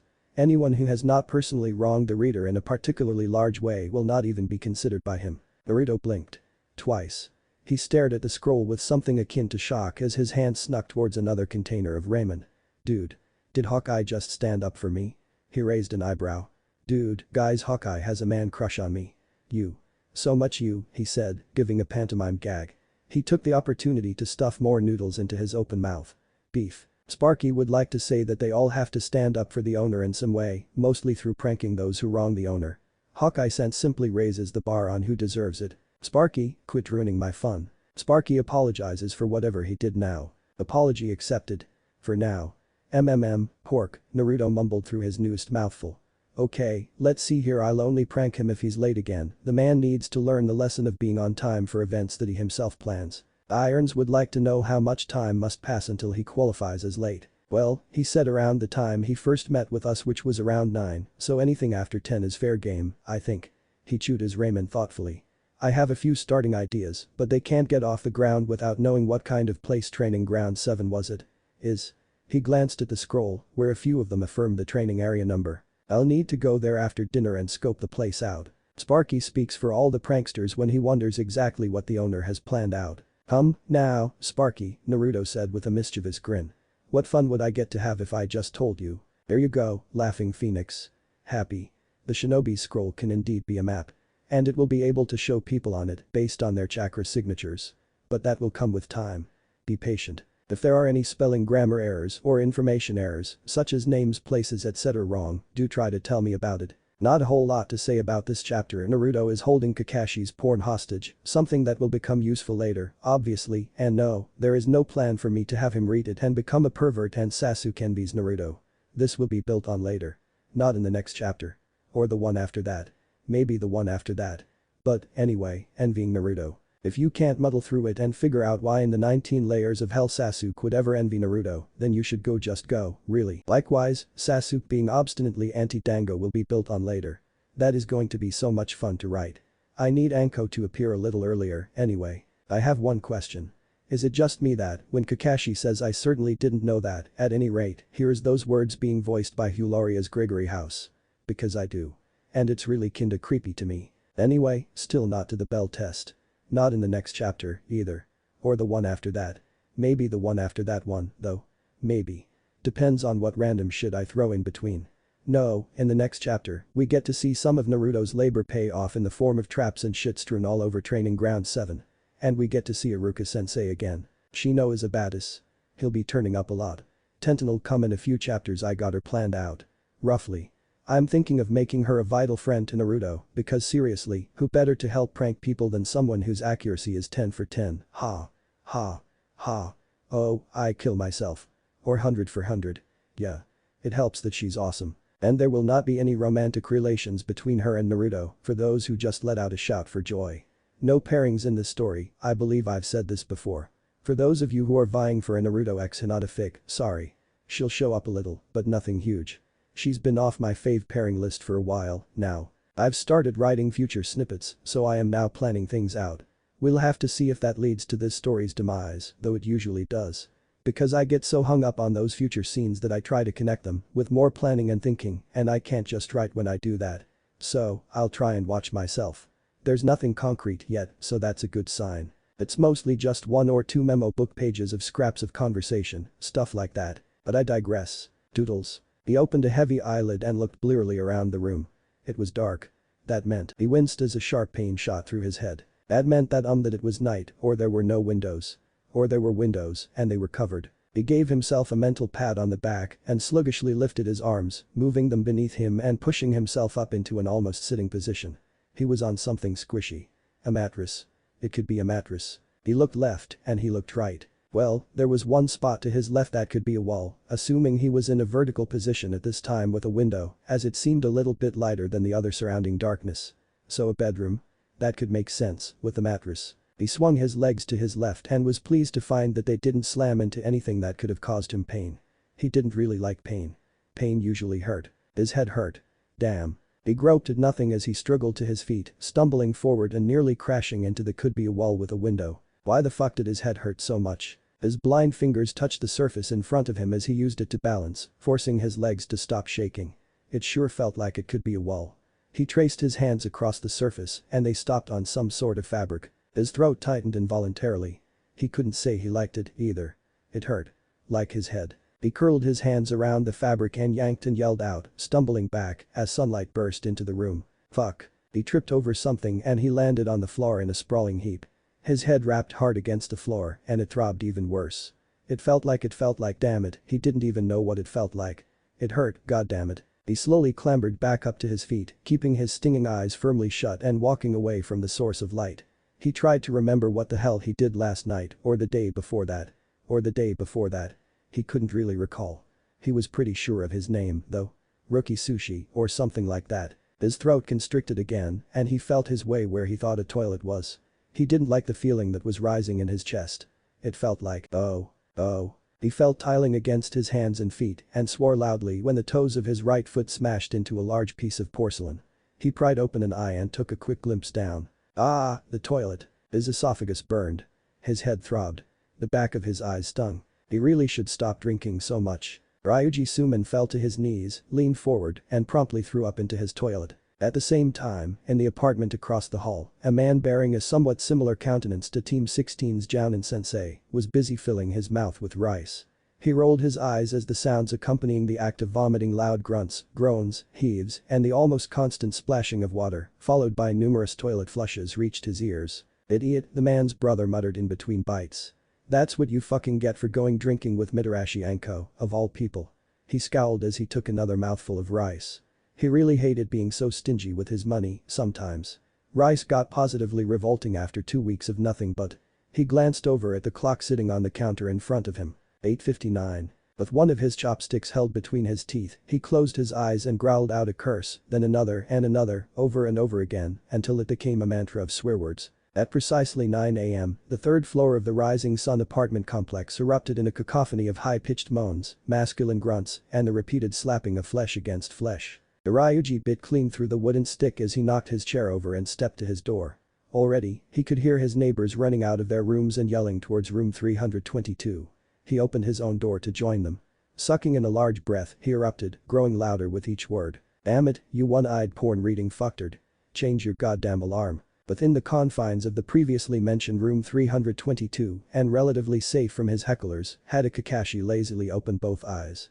He quickly but just as lazily shut Abitos. He giggled or chuckled, it was so hard to tell when they sounded almost exactly the same as the recording of Icha Paradise, the movie, continued playing as his morning alarm. It was at one of the best parts, too, he decided as he listened to the sound of the two women in a threesome being brought to simultaneous ecstasy. Tuckle giggle. Definitely one of the best. The copycat ninja calmly waited in his bed, smiling to himself with his hands pillowing the back of his head until the ritualistic pounding at the door began. Laughing quietly, he sat up and clambered out of his bed. In half a step, he was opening the door to a fairly pissed-off horde of people. "May I help you?" "Alarm," came the throaty growl from a short pudgy man in front. Kakashi idly thought that he looked a bit like Pakin, one of his canine summons. He looked back into his home, as if he were only just now noticing the surround sound sex coming from his apartment, before returning his gaze back to the Pakin man. "Yes, what about it?" he asked cheerily. "Turn it off," Pakin man replied, his voice so low that it was almost exactly like one of his other summons. Not Pakin, of course, but certainly like one of the bigger ones. Jidanbo, perhaps. Kakashi shrugged. Okay, he agreed. Pac-Man as well as several of the crowd surrounding him seemed rather confused at this and didn't really know how to respond. Not that Kakashi could blame them for it, usually he nattered on for another 10-15 minutes about how it was unfair for them to ask him to turn it off, as it was really a delightful thing to wake up to, and how it was the one definite way to get anyone else who was still sleeping up out of bed, because if they stayed in bed, they couldn't run out of their apartments to scream at him, could they? And how he had paid good money to get the movie on recording like this, and they should really be more appreciative for everything he was doing for them, and would they please stop being so rude, thank you very much, as he can't hear the moaning and squeaking over their shouting. Only after that giant headache did he randomly give in and turn his audio porn off. This new tactic completely threw the civilians in front of his home off track, so Kakashi winked merrily and shut the door in their stunned faces before turning around and switching off his alarm. He gave a wide yawn as he snagged his clothes from their place on his kitchen table and made his way towards his bathroom. He needed a shower. Sakura ran excitedly towards the 7th sector of Konoha, where Kakashi-sensei, she reminded herself, had told them to meet. She couldn't wait to get there because she was on Team 7. But Sasuke-kun, she sang to herself, spinning around once without stopping her mad dash. She hoped Sasuke-kun was already there, waiting for everyone else waiting for her to show up. How wonderful would it be if she got there and he was the only one there and they'd begin talking and sharing secrets and maybe then. She sighed happily, smiling. Her mind slowly drifted out of dreamland and settled on more not more pressing issues. She wondered what Kakashi-sensei wanted with them. He had said that it was one big thing that they were doing today, but she couldn't for the life of her even begin to figure out what that could be. There were just too many possibilities. Sparring session to test their skills. Race around Konoha, Sakura had heard Ino Pig loudly complaining about having to do that the prior evening. Team up and fight their Jounin-sensei. Was he going to show off some of his own jutsu and styles? Impress them with his ability to still take command of various Anbu, even though he hadn't been a commander for almost 6 years, she had done research on Kakashi the prior evening. Whatever it was, she wasn't looking forward to it. He had sent 4 different teams back to the academy less than a week after they graduated, according to his records as a Jounin-sensei, and she had a gut feeling that whatever caused him to do that was linked to this one big thing that he had planned. Her sandals clopped against fading red painted wood as she crossed a bridge, nearing the sector training grounds. Her hand strayed to the pouch strapped to her leg and she flicked it open and dipped a finger in. She ran her index finger over the sharp edges, mentally counting them and making sure she had a full set, ignoring the old shinobi idiom, don't count your kunai before they're thrown, in case she had to use them today. She had them all. Good. As she approached the small clearing in the forest where they were supposed to meet, she slowed to a sedate walk. She could very clearly see something large on the ground. Sakura frowned. She doubted it was her sensei. She had deigned to leave her house by 8:30, so she could be a little early, and unless something drastic had happened to the man, it was unlikely that he would start showing up early. Besides, he didn't seem the type to go around lying on the grass while he waited. As she got closer, she gathered that it was definitely a body. She could see feet and a hand. She gasped. What if it was a dead body? What if it was a spy from Iwa or Kiri who had been killed when he got into Konoha? Her stomach lurched. She didn't think she could handle the dead body of someone from an enemy nation.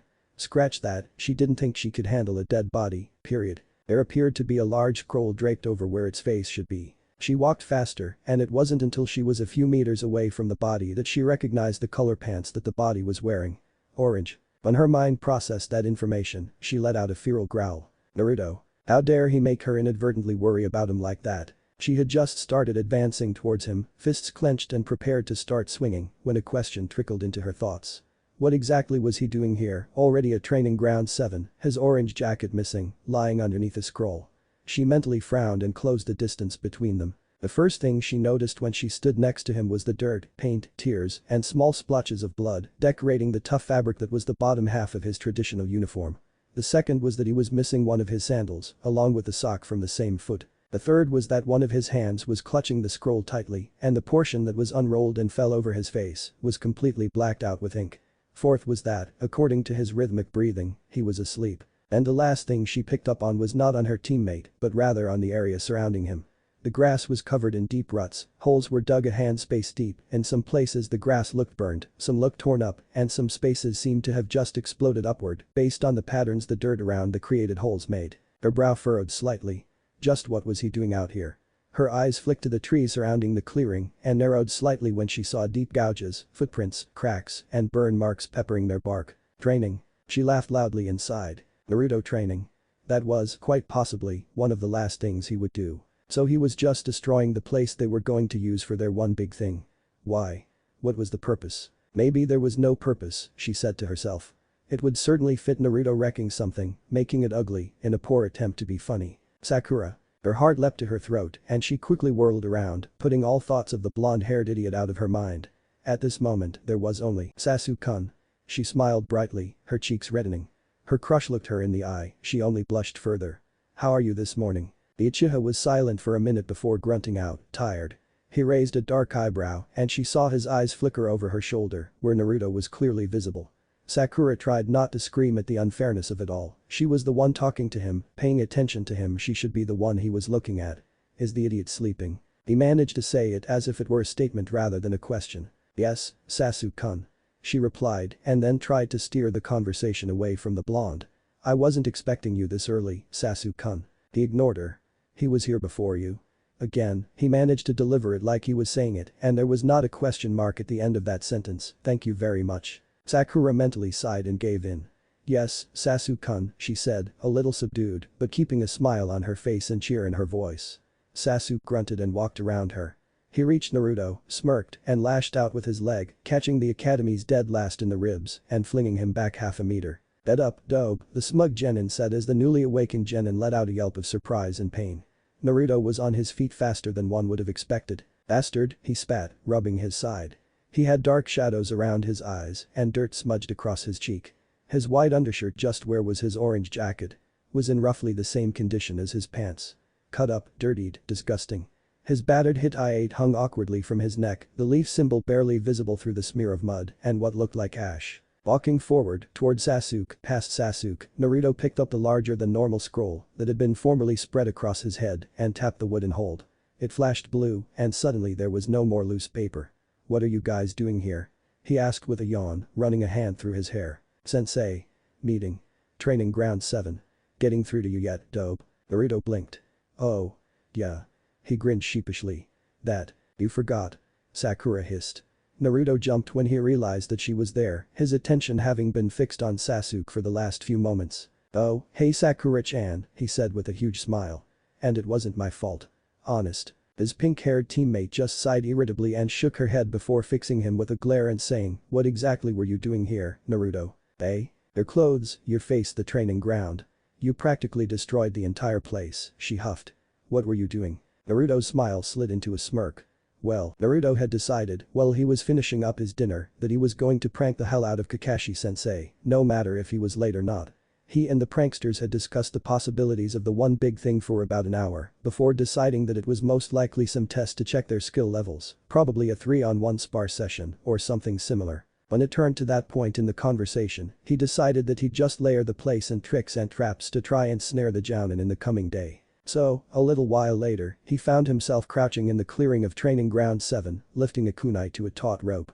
Naruto cut the rope and watched his shuriken rocketed towards a log he had hung from a tree.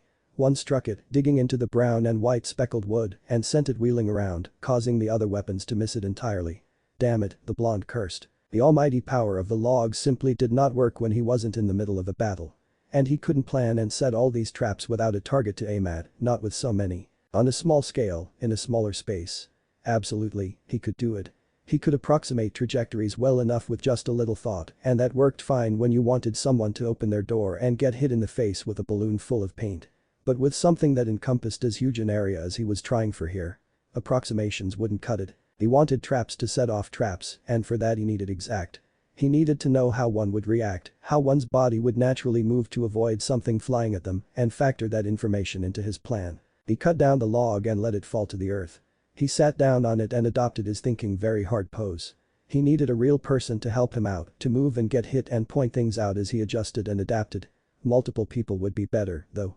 Things would go faster if he could have more people setting off traps simultaneously. But even so, it would be best to have himself be the one who was getting hit. He couldn't trust anyone's instincts and thoughts as much as he did his own. But he also needed to stay to the side and set and alter his traps while this was going on. Do places at once here and there and wow, he muttered, letting his face fall into his open palm.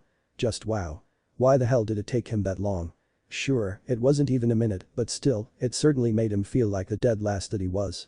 He sighed, shook his head, and stood up from the log, his hands already moving into a cross formation, his chakra whirling around his fingers. Page Bunshin no Jutsu, he said loudly, grinning as he felt a slight pull on his chakra, once, twice, 6 times, and 6 identical bodies poofed into existence. They looked at him blearily, like they had just been woken up from a particularly good sleep, for a moment before their own lips turned upwards into smiles and their eyes lit up, already knowing exactly what he had called them for. Naruto jerked his head towards the treeline. Go over there and start setting traps, and 4 of the clones grinned wider and ran off. He and the other 2 clones stayed where they were. Wait here and act as live targets, absent-mindedly rolling back and forth on the balls of their feet. He watched as the 4 snatched up his pack, squabbled over it for a moment, then disappeared into the forest with it. Naruto grinned. This was gonna be fun. Nothing. Why? Sakura glared at him, her hands clenching and unclenching in somewhat repressed rage. Naruto, what? I was just having a bit of fun. He said and took a few steps backwards, away from the pink-haired, easily riled Kunoichi. Oh, came Sasuke's voice, interrupting them and dissipating the equal feelings of anger and anxiety.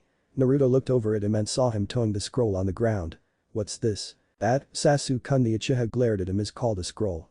It's generally used to keep record of things one does not wish to forget, be it names, dates, or really awesome jutsu. Naruto picked it up and yanked out a short section of paper. It's so awesome, in fact, that only I can see it. He showed Sasuke the censored paper. See? Scroll of pure awesome doesn't respond to sissy pretty boy Uchiha, so you can't see it. Don't talk about Sasuke like that. Naruto yelled out oi. And jerked back from the incoming fist. Calm down, Sakura-chan. He dropped to the ground to dodge the next swing and rolled out of the way of the one immediately after. Sissy pretty boy, can I have a little help here? He yelled as he sprang to his feet and bent over backwards before spinning to the left in order to avoid getting hit. Sasuke scowled, but all the same, said, Sakura. She stopped on a dime and turned towards her crush, all smiles. We don't know what Kakashi-sensei is planning today. We might have to fight each other together against him. We might need the dope alive and relatively unharmed. Okay, Sasuke-kun, she agreed amiably, lowering her hands. He sighed. Ichiraku sighed to herself. Breakfast was usually so slow, no one wanted to go to an out-of-the-way ramen shop any time before noon, anyone besides Naruto, that is. If he could, that boy would eat every meal every day at Ichiraku's. If he could, it was quite possible that the boy would camp out across the street so he could just walk a few meters and arrive at his haven if he were ever hungry. If he could, he would have been adopted by her father years ago. She watched sandaled feet pass their stall from behind the paper curtain, tapping a nail against the counter in obvious boredom. Dad, she called in a flat voice. A grunt sounded from the small supply room in the back. Why do we open so early, again? Because there's always at least one person who wakes up with a stomach for ramen, and we should always be open in time for those people to get their breakfast. AM made a noise of disagreement. Like who? She challenged. Well, a familiar voice replied, causing her to look up, like me, I suppose. Ah. Iruka-san. This was a decent enough way to start the day, she decided, her complaints and drowsiness banished. Good morning, Ichiraku-san, Yamino. Iruka smiled. AM scowled at him. AM-san, he corrected himself quickly. She sighed. The man was so difficult. She smiled. Good morning, Iruka-san. How are you today? And complain. Too much, anyway, he finished with a roguish grin. He took a seat at the counter. You don't have school today? AM asked, raising an eyebrow and adding, order. No, Iruka replied with a dismissive wave of his hand. We get a few days off before the next class starts up in order to meet the new students and the like. And one beef, please. The brown-haired woman nodded and bustled off to the side to gather ingredients, talking to him over her shoulder as she went. I haven't seen you in the mornings for a while now, Iruka-san. Too busy with school. Pretty much, he said. I get up early so I can review a few extra mission reports before I prepare for class. If I didn't go in early, I'd have to stay even longer at the missions office and would end up getting home around 8 or 9 every night instead of 6 or 7. I'd rather lose a little sleep than lose some of my free time. That sounds like you, AM grinned, throwing the noodles into a pot of boiling water. Anything new? Iruka smiled a little at the ease of which he was able to talk to the ramen chef. She almost made him forget that he was talking to a teenager. He shook his head. No, not really. I don't do much. He shrugged, embarrassed slightly, then bobbed his head to the side, thinking. I got a new neighbor, loves cats a little too much. Not a cat person, Iruka? Tucci's voice asked, followed by a heavy thud. I like them better than dogs, I suppose, Iruka responded with another shrug. I just don't find the idea of owning 18 cats and still taking some off the street to be an attractive idea. He made a ming sound and continued. Ran into Genma-san, almost got my eye poked out with that senbon he always chews on. He shook his head. I swear, one of these days he's going to swallow wrong while that thing's in his mouth and slice open his esophagus. AM winced. Ouch. White. I've been told that I'm going to be participating in the Chunin exams this time around. I'm going to be a judge, or a greeter, or something. They didn't really give me specifics, the Chunin said. It was really strange for a teacher to get tapped for the exams. I'm meeting with the Kanara twins later, since they're going to be in my next class. But kids. Great kids, Iruka corrected with a grin. Those two were already able to make bunshin, and their parents had said that they were reading about Chunin level jutsu already. They certainly had ambition. And lastly, Naruto got assigned to his genin team yesterday, with a nearing competent sensei. AM snorted with laughter as she cut up a small block of meat and dumped it into the pot. Well, incompetent at teaching, anyway, amended Iruka. It wouldn't do well to speak too ill of a jounin. The man's a legend as a shinobi. He's just eccentric. With a laugh in her voice, the female Ichiraku said, from what Naruto-kun told me yesterday, he's a little more than just eccentric. I was informed that Kakashi-sen was an avid porn reader with a deep-seated desire to one day become a pirate. She allowed herself a breathy chuckle, smiling. Iruka just laughed. A pirate, huh? He scratched at the scar across his nose as it crinkled up from his smile. Yeah, I can see that. I suppose Naruto told you all of this the moment after he got his team, then. AM was silent for a moment, pursing her lips in thought, before smiling at him. Well, after he waited 2 hours for his sensei to show up, yes. She shook a small bowl of herbs and spices over the meal and took the container off the fire. Naruto-kun was never good with waiting, as you know. The Chunin nodded with a knowing grin. So after 2 hours had passed, he set up some sort of trap by the classroom door that would catch the poor guy when he entered. The grin vanished. I don't really know how it worked, he didn't tell me that, but the end result was Kakashi-san being, and I quote, strung up like a piece of meat. What? She chuckled as she set the instructor's order in front of him. He didn't seem to like that very much, according to Naruto-kun, and apparently he's holding a bit of a grudge. Iruka gaped like a fish. Naruto had he attacked his sensei. After he specifically told the entire class not to do that kind of thing. He had told them to act responsibly in front of their new leader, and the boy completely ignored that and he groaned. Naruto hadn't been in the room when he'd said that. Of course. Great. Now he was going to act completely unreasonable towards Kakashi-san. Sure, the man definitely deserved such treatment. Iruka maybe harbored just a little grudge at the fact that the jounin couldn't turn in a thorough or even legible mission report to save his life, but after justice had been served, Naruto didn't know when to stop. AM-san, I'm so sorry to cut this short after it's been so long since I've been able to stop by early like this, but can I get this to go, actually? He had a former student and a jounin sensei to yell at. AM sighed, but grabbed a small box from behind the counter and tucked the bowl easily inside, put a lid on, and tied it shut. She twisted a pair of chopsticks under the twine to keep it tight and to give the customer something to eat with. I suppose, she said as she placed the box in front of Iruka. He gave her a lopsided grin and another apology. I'll come back tomorrow morning, okay? I'll see you then, AM-san. Bye, Ichiraku-san. He called towards the back. With that, he grabbed the box, graced a ramen chef with a short respectful bow, and retreated from the shop. AM sighed again as the paper curtain fluttered to a stop. Back to boring. How long's it been? Naruto whined loudly. He noticed that Sakura-chan reflexively curled her hands into tight fists at his question. Maybe he had said it a little too loudly. Or maybe he had asked that same question 4 times within the last 3 minutes.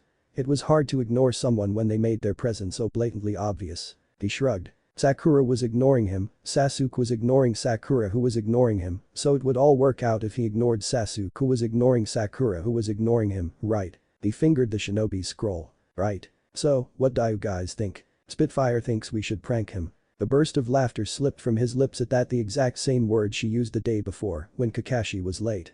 And his teammates looked at him funny for a moment before proceeding to ignore him again.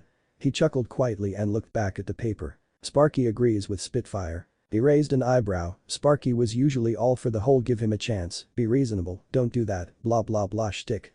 For him to be going along with Fire without hesitation, he must be getting very annoyed. Irons agrees with Sparky-kun agreeing with Spitfire-san. Naruto grinned. Irons had been a big help the previous night. It seemed that each prankster had their specialty in the fine art of pranking. Spitfire went with humiliating. Her favorites usually involved restraining someone in place while various objects hit and/or are dumped over them, or stealing someone's clothes and parading them around town. Graffiti was another, most common being her name, then insults against the more prominent figures of Konoha, then swear words pasted on the homes of clan heads. Sparky had done very little so far, but Naruto got the feeling that he only pranked when he got pissed, probably used them more to draw attention to himself than to punish people, which was a little boring, but understandable. Naruto had often done the same. Hokage absolutely refused to reveal any of his pranking wisdom, something which made Naruto wonder why exactly he was on the scroll of prank masters when he didn't even try to prank anyone and repeated that he would only tell his secrets when some grievous offense is perpetrated against the reader. Irons got his rocks off, irons off. Threw things closer to the area of traps and tactical setups when he wasn't rigging pointless little Spitfire-like tricks. He had been the most useful for Kakashi's coming punishment. It had been a lot harder than normal, though, since Naruto had to describe everything, in detail, to the prankster in order to give him the information necessary for him to be able to help. So they had spent the better half of the night setting off traps, speaking quickly about trajectories, speed, wind resistance. He had pulled equations out of his non-existent ass, and when he fully explained them, patiently, Naruto had a new respect for the man. He would have definitely been a better teacher than Kakashi. When he told Irons that fact, he was silent a long time before jotting a quick thanks and urging him to move to the next trap. Thanks to Irons, the entirety of the 7th training ground was set up like a minefield. With mines that set off other mines, which set off other mines, which set off even more mines until escape was nigh impossible. All it would take to make the place a veritable hell was a small adjustment to one trap, just move its aim 83 centimeters to the left and the domino effect would begin. Hokage thinks the others should have fun with that. Prick. I'm wondering if this whole being late thing is a habit or just his way of trying to piss us off. Because if it's the second one, it's working very well. Naruto glanced over at Sakura. She wasn't paying complete attention to Sasuke, instead choosing to tear up large portions of grass around her and tap the ground with a white-knuckled fist. Maybe too well. If Sakura-chan got it in her head that Kakashi was doing some unforgivable act, nothing could save him from a beating of frightful proportions. Poor guy. Hokage certainly thinks that it's a habit. Irons hopes it's the latter. Spitfire don't give a shit. He's gonna get his fool ass pranked either way. Wise words. Sparky's reply was noticeably absent. It came a minute later. Sparky recalls the owner saying that Kakashi-kun wore a hit eye over one eye. Sparky would like to know what else the owner knows about Kakashi-kun. Man, Sparks and Kakashi must have been close for him to think constantly about the guy. Well, I don't know why he has the headband over his eye, maybe he's missing that eye, or there's a freaky scar on that side of his face or something. He wears an all-black set of pants and a black long-sleeved shirt and a standard Jounin issue flak jacket over that. His ankles are taped up, but that could just as easily be fashion as it could be medical. He tapped his cheek. He has fingerless black gloves on, with metal plates sewn on just below the knuckles and goddamn, that would hurt like a bitch to get hit in the face with those. Other than that, it's what I told you before. Mask over his neck, chin, mouth and nose, beat up old headband over one eye, and silver hair that's allergic to gravity, he finished, shrugging. Sparky would like to know about personality. Oh, he's late a lot, Naruto stalled as he thought. He looks lazy as hell, doesn't speak up, doesn't even react when he's strung up like a pinata. Takes thing in stride. I can't say I know a lot about him, but oh, hey. Hey, Sakura-chan. The person in question turned towards him with murder in her eyes. Naruto ignored that completely and asked, what do you know about Kakashi-sensei? That he's going to be a quivering pile of meat when I'm done with him, she hissed. That's obvious, Sakura-chan, he dismissed. I mean, like, I'm sure that after we got our team, you went and looked this guy up in the library records or something, right? Sakura gave a short, sharp nod. Well, what did you find out? Sakura sent a fleeting glance at Sasuke ignored. And sighed. She stood up and walked a meter towards Naruto before sitting down, still closer to her crush than to the blonde, so no misunderstandings could be made. Her hands fisted on the grass again. Ada Kakashi, she murmured in as much a monotone as she could muster, A-rank shinobi, specializes in assassination missions, hasn't taken anything less than B-rank missions for over 15 years. Known by his enemies by his more popular moniker, the copycat ninja, Kakashi has learned over 1,000 different jutsu since his promotion to Jounin alone. His genin team is unknown, as is his family history. The details were vague, but apparently he went to the academy very young, graduated quickly, got to Chunin in under 5 years, and Jounin in under 5 years after that. She gave a little shrug. I didn't really get anything concrete on him, it was trying to research smoke. Everything important was either censored or just completely absent from the books. Naruto gave a humming noise. Weird. He grinned. Thanks, Sakura-chan. He watched her nod, stand up, brush off the grass from her dress, and go back to sit over by the Ichiraku. The prankster shot a look at the scroll in his hands. How was that, Sparks? Sparky is rather impressed with the owner's teammate's response, she sounds like a very smart young woman. That's Sakura-chan for you, he said with a quick smile. He didn't comment on Sparky's light deflection, clearly he wanted to think about Kakashi by himself for now. If he wanted more clarification or information or just help brainstorming what could have happened to change the old Kakashi into this new one, Naruto trusted him to ask for it. Naruto was just about to ask Spitfire if she wanted to prank Kakashi once he got here she'd dissolve into a spitting fit if he did, swearing like a sailor and promising all sorts of pain on Kakashi-kun, which was just plain hilarious when he heard voices and crunching coming from the tree line. With a practiced movement, the paper vanished into the scroll and he set it carefully behind him. The voices got louder and he slid a kunai out from its holster. A twang of wire, a colorful curse, and a thump of metal on wood sounded, followed by relative silence. The crunching started again, but slower. Whoever was barging through the forest was being more careful now, having accidentally activated one of his standalone traps. The form burst through the brush and Naruto was throwing the knife before he realized who it was. It slammed into the tree directly beside the boy's head and he shrieked, lurching to the side and narrowly missing another one of his traps. The only thing that prevented a fate of silly putty being plastered over his entire head were two sets of hands that firmly halted his progress towards the ground. "Kiba!" Naruto shouted when he recognized the genin. "What the hell are you doing? What the hell am I doing? What the hell are you doing?" The Inuzuka sputtered indignantly.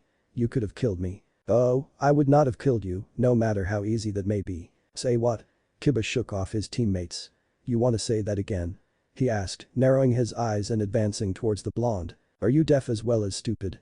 I said I could beat the living tar out of you with less effort than it takes you to take a shit." Naruto grinned. He was enjoying this. Oh, hey, there was the Hyuga from his ear, and Shino. The Aburum was kneeling where Kiba had almost fallen, presumably looking at the well hidden, but completely obvious to him because he was Shino and he could do these kinds of things. Trap. He looked up sharply and Naruto saw him follow his head towards the estimated path that the silly putty would take if it were set off. "Boy, I'm right in front of you, Dumbus. Look at me when you're acting like you've got a spine." Naruto did the opposite and kept his eyes on Shino, who was turning his head towards the next trap. How the hell did he know where they had all been hidden? Following the trajectory of that launcher to the next one, to the next, to the next. As he watched, he could make out Shino's eyebrows lift over his dark-tinted lenses. Now, Kiba, there's no need to get angry. I can still smell you, you know, and that's bad enough. I don't need to see you as well." "Akamaru," Kiba's nin dog, barked. "What traitor?" Kiba whined. "What are you three doing in our training ground?" came Sasuke's voice. Eyes turned towards him. Kiba flinched slightly when he saw the glare being directed at him.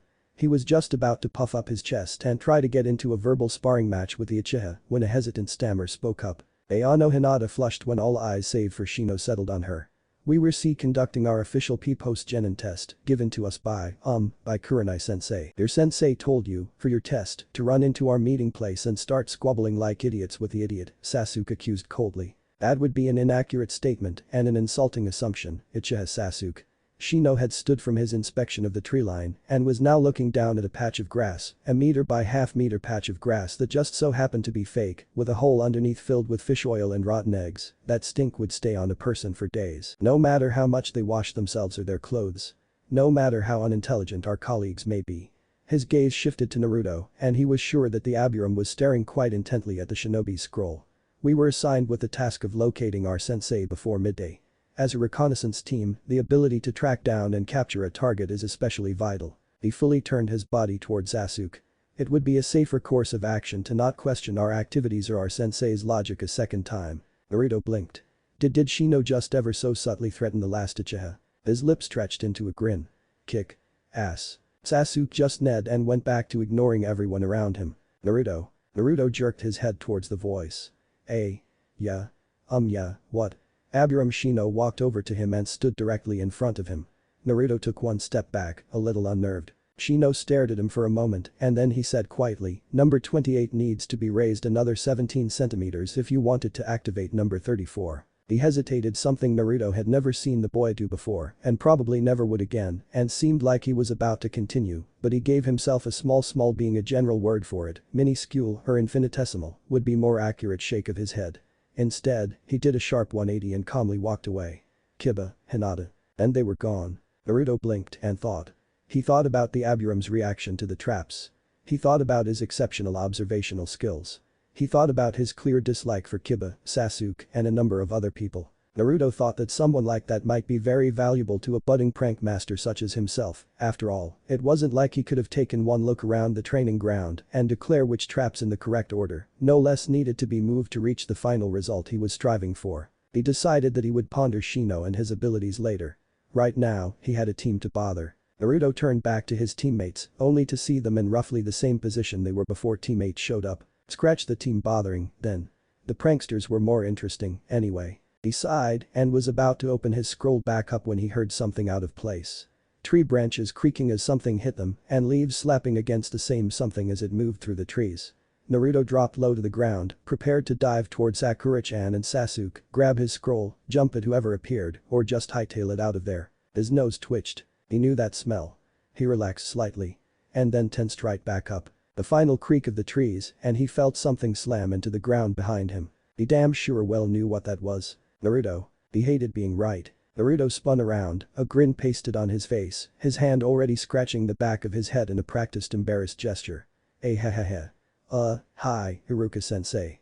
What's up? Kakashi whistled tonelessly as he slipped his flak jacket over his outfit, straightening his mask after it was on. He took a quick inventory. Mask, hit I-8, jacket, underwear, sandals, clothing, brand new Icha Paradise, gloves, and a shuriken kunai pouch. With shuriken and kunai. Check, he paused and took a look, and yes, they were black with white stripes today. Check, he slipped on his sandals. Check, the hardcover edition was much more fulfilling than the paperback that the little blonde brat had stolen. It could take more of a, beating. Check, and check. Excellent. He poked his head out the door and was pleased to find a very obvious lack of a crowd. Smiling to himself, he stepped into the hall and locked his door and, with all the stealth of a civilian, walked down the stairs and out of the apartment complex. He managed to make it to the fruit vendor, about 10 paces away from the apartment door, without incident. From what the fruit vendor said happened, that damned porn-reading ninja had been doing what he does best and didn't notice the small child running down the street until he slammed directly into his side, which was fairly impressive, the vendor had to admit, since the ninja was, like, almost 2 meters tall. The ninja was forced to the right and collided fairly hard with vendor's stand, causing various citrus to go spilling onto the dirt road. The ninja apologized, bought a few that had fallen, and went on his way. Kakashi's point of view was radically different, be it because he just had a very twisted, skewed version of reality that he lived in, or because he was under the influence of a number of different drugs 24/7. No one really knew which. Could be both. Either way, his story was a little different, involving several low-tier demons attempting to steal his Icha, bombs shaped suspiciously like pears and apples, a full-scale battle wherein he buried the demons beneath a cart full of fruit that happened to be sitting nearby for some odd reason, and getting heralded as a hero for his efforts and rewarded with several of the fruit bombs as thanks from his adoring public. See the slight contradiction in storytelling. Whichever story was the truth was, in the grand scheme of things, fairly unimportant, as the only thing that really mattered was where Kakashi wound up in the end. Standing in front of the Kia Memorial on the outskirts of Training Ground 7. Also known as a small clearing approximately 1 kilometer away from where he was supposed to be more than an hour ago, where his 3 maybe-could-be students waited not so patiently for his arrival. Naruto knew when he was screwed. He knew he was screwed like no one else knew. He knew he was screwed when he glued every table and chair to the classroom ceiling and bastard fake sensei Mizuki caught him just as he was finishing up. He knew he was screwed when Sakura-chan turned towards him with her fists clenched real tight. He knew he was screwed when he didn't have any money left to buy food until the beginning of the next month more than a week away. And he especially knew he was screwed when Mitarashi Anko found out that it was him that had completely cleaned out every store in Konohagakure of Dango. Yes, Naruto had a pretty good idea of when he was truly and utterly screwed. If asked at that very moment if he thought he was screwed, he would answer with a definite if not firm yes. So Naruto looked up at the face of his favorite person in Konoha with no small amount of impending dread, and Iruka looked down at his favorite genin, and if he were forced to admit it, yes, favorite person as well with no small amount of disappointment, anger, and pride. Although he did hide the pride very well. Very well. Hi, Iruka-sensei. What's up? Naruto laughed nervously, rubbing his neck in anxiety as his mind frantically thought of a way to get the hell out. His eyes, nearly closed as they were, darted around for an escape, a distraction, something. Naruto, you. Holocrap with that listed. The 12-year-old in question screamed and thrust a finger past Iruka. Without bothering to see if his genius ruse worked, as it more than likely did not, although he was not about to admit it, Naruto ran. A more accurate description would be scampered like a rabbit trying to escape a particularly hungry wolf, but Naruto refused to see it that way. Ninja didn't scamper. Either way, our hero found himself racing through the trees, unable to use chakra to stabilize himself on top of the branches, not having learned such a technique at this time, but doing a decent job overall of not falling and hurting himself. Iruka would have been impressed if he weren't out for the boy's blood. Naruto. Oh shit, I should. The boy in question swore, the same word tumbling off of his tongue as he slammed onto another branch before launching off to the next one. This was easily scarier than when he filched the forbidden scroll and got attacked by bastard fake Sensei Mizuki. Because he wasn't facing bastard fake Sensei Mizuki. He was facing angry real Sensei Iruka, who was at least 3.25 times scarier when he was angry than BFS, bastard fake Sensei Mizuki was. He heard several twangs of wire and almost missed the next branch when he heard a yell behind him. He couldn't help but feel a small bit of dread which trap was activated. Number 41 Kunai Storm. Number 13 Orange and Golden Shower. Number 27 Wrath of the Log. Naruto. Is this paint mixed with glue? Number 13 then. Back to the chase. Kakashi hummed quietly to himself as he stared down at the list of fallen shinobi. He came here for lots of different reasons.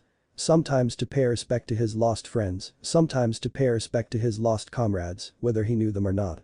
Sometimes he came to talk with Obito, sometimes with his old sensei. Sometimes he just came to think of well-intentioned things of his life, of Konoha, of that adorable new librarian, and sometimes he came to think of not so well-intentioned things of his life, of the next Icha movie, of the newest lie for why he was late again. Sometimes he came with offerings an old Icha, some flowers, an apple for Obito, and sometimes he just sat with his back against the side of the stone, empty-handed. What Kakashi was doing now was the last option of the not so well-intentioned category. What would Obito have said? He mused to himself. I'm sorry I'm late, but I tripped over a cat and had to take it to the vet. Used it the day before yesterday. I'm sorry I'm late, but I tripped over a dog and had to take it to the Inuzukas. Used it the day before yesterday. I'm sorry I'm late, but I got dust in my eye and I got lost since I couldn't see. No, the dust excuse was one of Obito's most common, his and his alone. Kakashi had yet to use that one, and he doubted he ever would. I'm sorry I'm late, but I spilled the salt when I was eating breakfast this morning and was afraid to go anywhere for the better part of the morning. Decent, but lacking oomph. I'm sorry I'm late, but I had to stop a horrid war between the apples and the pears this morning, and being completely covered in pulp and juice afterwards, I went back home to take a shower. Genius. And it even had a small amount of truth in it. Granted, it was a very, very small amount of truth, but truth it was, and that was something he had always tried hard to maintain. After all, he most certainly did stumble over a large number of apples and pears after fighting off the demons in front of his apartment, and he did accidentally step on one of the apples and got the fruit mush on his sandal. Kakashi nodded to himself, fairly satisfied with his newest explanation. Now how much longer should he keep his soon-to-not-be team waiting? He hummed to himself again. Noon sounded good. It was only 2 hours away. Practically nothing. Just as his thoughts and his fingers were drifting towards his favorite thing in the entire world, located thusly inside the front pocket of his flak jacket, Kakashi became distinctly aware of yells, the snapping of branches, and what sounded like the high-pitched squealing of a swine. He let his hand drop and instead turned with a small amount of curiosity towards where the noises were coming from. They got louder, and Kakashi realized there were words attached to the yelling, and the tortured pig sound was actually girlish screaming also with words being used. His eyes widened precipitously, only one of them being visible to note the change, when he further realized that he recognized the voice that was screaming like a little girl. He could only watch in fear and morbid curiosity as a small figure clad in eye-catching orange exploded from the foliage, almost immediately followed by a light-colored blur. Oh shit. Naruto yelled from his arc in the air. He looked back as he hit the peak of his jump and swore again when he saw that his former teacher was headed straight for him. He flapped his arms wildly and looked around. There had to be something to use to get out of this. And caught sight of a flash of silver from the ground. He looked closer, his heart pounding hard in his chest, reminding him that he had a very angry, very dangerous person on a collision course with himself, and let out a scream of frustration as he recognized the individual. Kakashi Sensei. The significantly heavier body of the significantly paint-covered Yumino Iruka slammed into Naruto's, eliciting another loud curse from the blonde as soon as he got his breath back, changing his direction slightly and sending them both on a direct path to the copycat ninja. Naruto could only squeeze his eyes shut as Iruka-sensei got a few choice shouts in before he, too, realized what was happening and imitated his former student as they both careened towards their unintentional target. Kakashi decided that, after an entire minute of deep and serious contemplation, being hit by a combined mass of over 90 kilograms and slammed into a block of solid granite tended to hurt. And suck. It hurt a lot and it sucked even more. And he was pretty sure he had at least 4 names of Konoha's Kia imprinted on his face. He groaned. It came out more like a strangled gurgle. This was certainly a bad situation to be in. For one, he couldn't feel his legs, and someone's very bony elbow was jutting into his eye socket. Also, one of those someones was his could-be student, the hated one. He had gleaned that much from the orange that he saw before the collision. The fact that one of his could-be students had found him and knew where he was and knew that he really had no good excuse as far as they knew, of course, Kakashi thought that the excuse he came up with a few moments ago was rather brilliant to not be where they had been for the last hour. So, not only was he privy to a very loud and very annoying rant from Naruto about his incompetence as a teacher, but if he was right about the identity of the other person, he would also be able to watch and probably get caught in the middle of a very firm lecture. He hated lectures. He heard someone swear and he couldn't help but agree. Then he heard that same someone growl his name and he didn't feel like agreeing anymore. Fucking hell, a cough, damn it, Kakashi-sensei. The elbow extracted itself from his eye socket and a body thumped against the dirt. You coulda fucking moved, you know. That was true. He could have. But one's body tends to ignore orders when the situation presented is not life-threatening and merely pain-inducing. Not a reaction that made a huge amount of sense, but hey, neither did a lot of things in an anime. Naruto, the other someone ground out. Imino, would you please ow, get off me before you lecture your former student. Kakashi said in what he hoped was a normal tone. A sharp knee pressed firmly into his side in answer. Absolutely, Kakashi-san, Iruka replied congenially. The knee was drawn away and he felt a large amount of weight remove itself from on top of him. Thank you. Kakashi untangled his limbs from themselves and fell backwards. He grunted when his head hit a particularly hard-packed section of dirt. Almost scowling, he opened an eye and looked down at himself. He was not pleased to see orange and gold smeared across his front, presumably paint mixed with some other sticky substance. He gave a mental sigh of sadness, thinking of how much money it was going to take to get them back to normal. Sure, it wasn't like he was going to spend his own money on it, but the fact remained. He groaned once again as he rolled himself over, raising himself up onto his not-so-stable legs, just as the academy teacher began his rant. Joy. A deep breath, a squaring of the shoulders, a scowl carved on his lips, and Iruka was shouting once again. It was some teacher thing, Kakashi decided, where they had to yell at anyone younger than them if they did anything that was wrong in their eyes. Kakashi knew that, had he not been directly involved in anything the orange-clad hellspawn devised, he would have found the traps and pranks rather amusing. But since he had been caught in the middle of 2 of them so far and was destined to be caught in the middle of many, many more, he found them almost the exact opposite of amusing. Annoying, irritating, grating, exhausting, the list could go on. In the end, the copycat ninja could only mentally shrug off his thoughts and smile as he tuned into the asshole-ripping rant directed at his maybe-could-be student. Know that you weren't there to hear me say it, but it should go without saying that it is very bad form, not to mention just plain rotten, to pull a prank on a man when he hasn't even accepted you as students yet. If Kakashi-san didn't have such a good sense of humor. Oh, he doesn't have a sense of humor, Iruka-sensei, he just doesn't give a sh. Don't you dare swear in front of me, Naruto, and he does too care. Anyone would care if they found themselves in the position that you put him in, it's just that people have different ways of reacting to things. He acted like he didn't care because that's how he always acts. It's going to take a lot more than that to get a reaction out of him. So you're telling me to try harder? No. I'm telling you not to try at all. Don't aggravate your elders, especially your teachers. But Iruka-sensei, no. If I hadn't aggravated you to the brink of insanity when you were my sensei, we would have never gotten as close as we are now. He has a point, Kakashi put in. You stay out of this. Iruka yelled at him. Kakashi held up his hands in silent surrender. He rounded back on Naruto. And even if that were true, it wouldn't give you permission or the right to do that to anyone else. I was your teacher in a school, so the consequences are much less serious, but if you prank your sensei as a full-fledged shinobi, dire results could be produced. He could hate you and leave you to die on a mission if he so felt it. He wouldn't do that, Kakashi-kun loves me.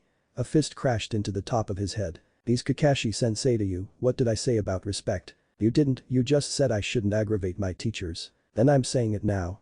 Respect your sensei. I do respect my sensei. Slinging him up in the air by 3 of his 4 limbs and hitting him with chalk dust-filled erasers while he can't move certainly doesn't convey that respect. He took my icha too, Kakashi added helpfully. Iruka sputtered unintelligibly for a few moments before turning his eyes to his former student, gritting his teeth and breath hard through his nose in an effort to calm down. It wasn't working. And what were you going to do with that? He growled. Naruto let out a squeak of fear. Ryuji Suman trudged slowly up the stairs, taking careful measures not to step too hard or move too much. He kept one hand at his temple, rubbing firmly and more often than not almost dislodging his sunglasses, and the other trailing beside him against the wall. He wondered how many more steps it would take to get to the mission's office and congratulated himself on making his way halfway through the building with his eyes firmly shut. "Sensei." His eyes snapped open and he let out a yell, and if anyone in the immediate vicinity claimed that it sounded like the shriek of a 6-year-old girl, well they would be right.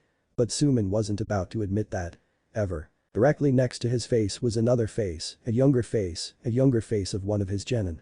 At his scream, little girl shriek, the face screamed right back sounding a lot less girly than his own, despite the younger face of one of his genin being owned by one of his female genin. The fact that his scream was more feminine than a female's scream was a black mark against him, and Suman jerked back away from it, pain already shooting behind his eyes and inside his head. He yelled again as his arms windmilled for a moment before he fell backwards. Yoriyumi and Muriki Ryoko grinned at each other as their Jounin sensei began to tumble down 3 flights of stairs. Is he gonna be okay?" A male voice, timid and small, asked from behind them. The 2 girls turned to their teammate, Sakut and Takado, and their grins were wiped off their faces. They watched the boy, who was about 2 years younger than the both of them, fidget beneath their gazes and look anxiously past them, down the stairs in fretful concern. His light brown hair hooded over his eyes, barely letting the intense green of his eyes be seen. "You're so cute," Yumi cried, throwing herself at him, wrapping her arms around his head and shoving his face into her newly developing bust.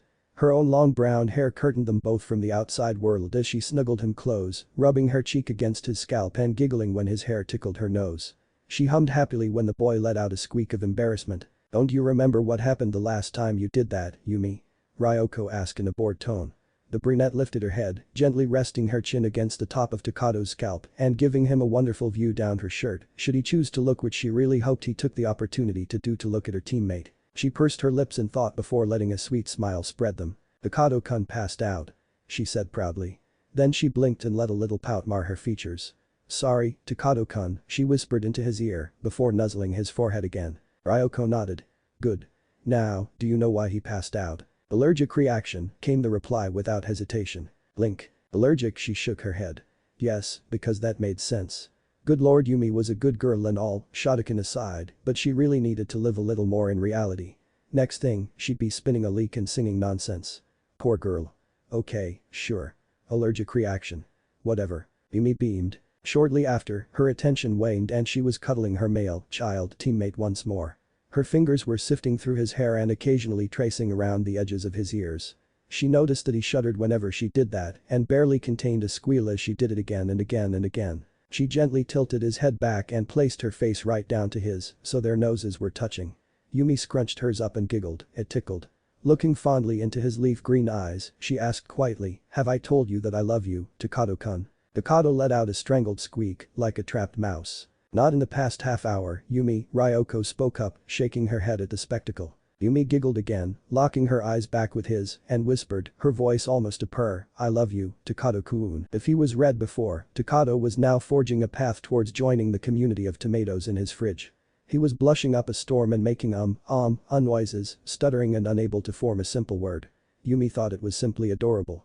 So she smushed him back against her chest. Ryoko only watched as the bashful boy's body grew limper with each passing minute as the other female talked softly into his ear until the only thing holding him up anymore were Yumi's pale arms around his head. She decided that it was about time to say something before the boy died. "Yumi," she said. "I do believe that he lost consciousness." "Nonsense." The brunette cried, her ink-black eye looking at Ryoko through her hair. "He can't have lost consciousness. I haven't even gotten to telling him about the part where I take his pants off yet." She squeezed him tighter into her bosom. Ryoko felt her eye twitch. "He's not moving," she pointed out. "That's because he's completely enraptured in my detailed accounts of future events," Yumi replied firmly, with utmost confidence in her answer.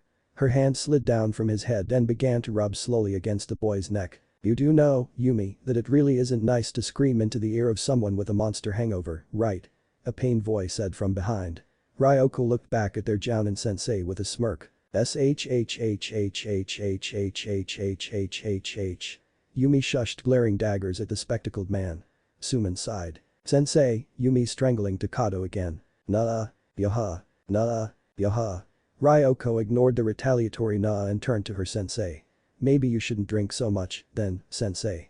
Suman gave a PSSH and a blasé wave of his hand before turning to the 2 members of his team locked in an embrace. "Yumi," he warned, wincing slightly. "Nah." He sighed and looked back at Ryoko. "Can I just give up now?" She shook her head. "Can I just leave?" She shook her head again. He sighed.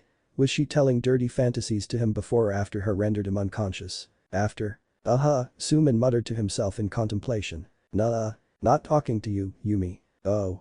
The brunette pouted and slipped her hand down the neck of Takado's shirt, tracing her fingers against the sharp shoulder blades. She wondered how a boy could have such soft skin, it was softer than hers. That was weird. Weird, but she liked it. She liked everything about Takado-kun, you know.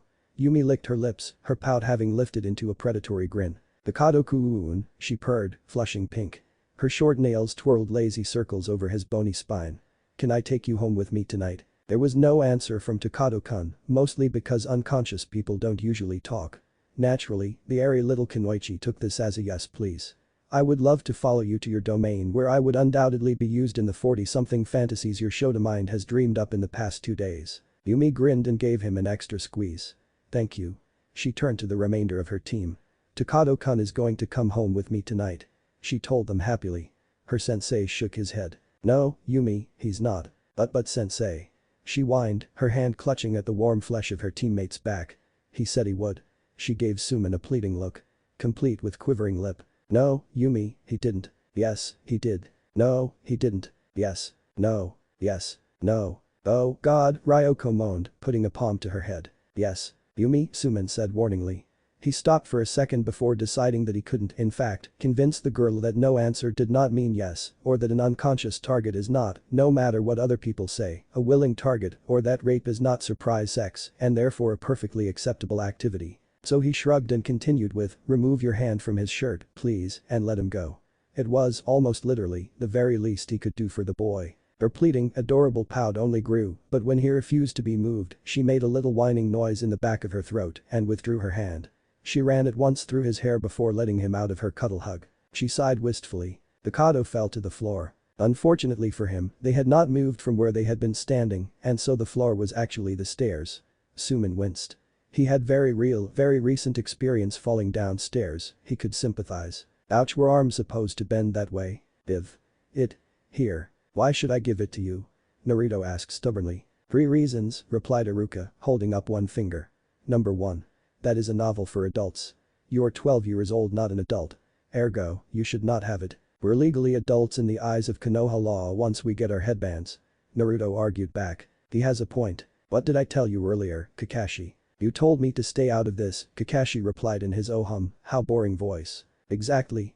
So stay out of this. Kakashi shrugged but kept silent. 2 fingers, now. Number 2. You took that from your sensei. Took something that isn't yours without permission from the owner. That is considered stealing. Stealing is against the law. Stealing is an essential talent for a shinobi, Naruto shot back with more confidence than he felt. Point. Kakashi. Right.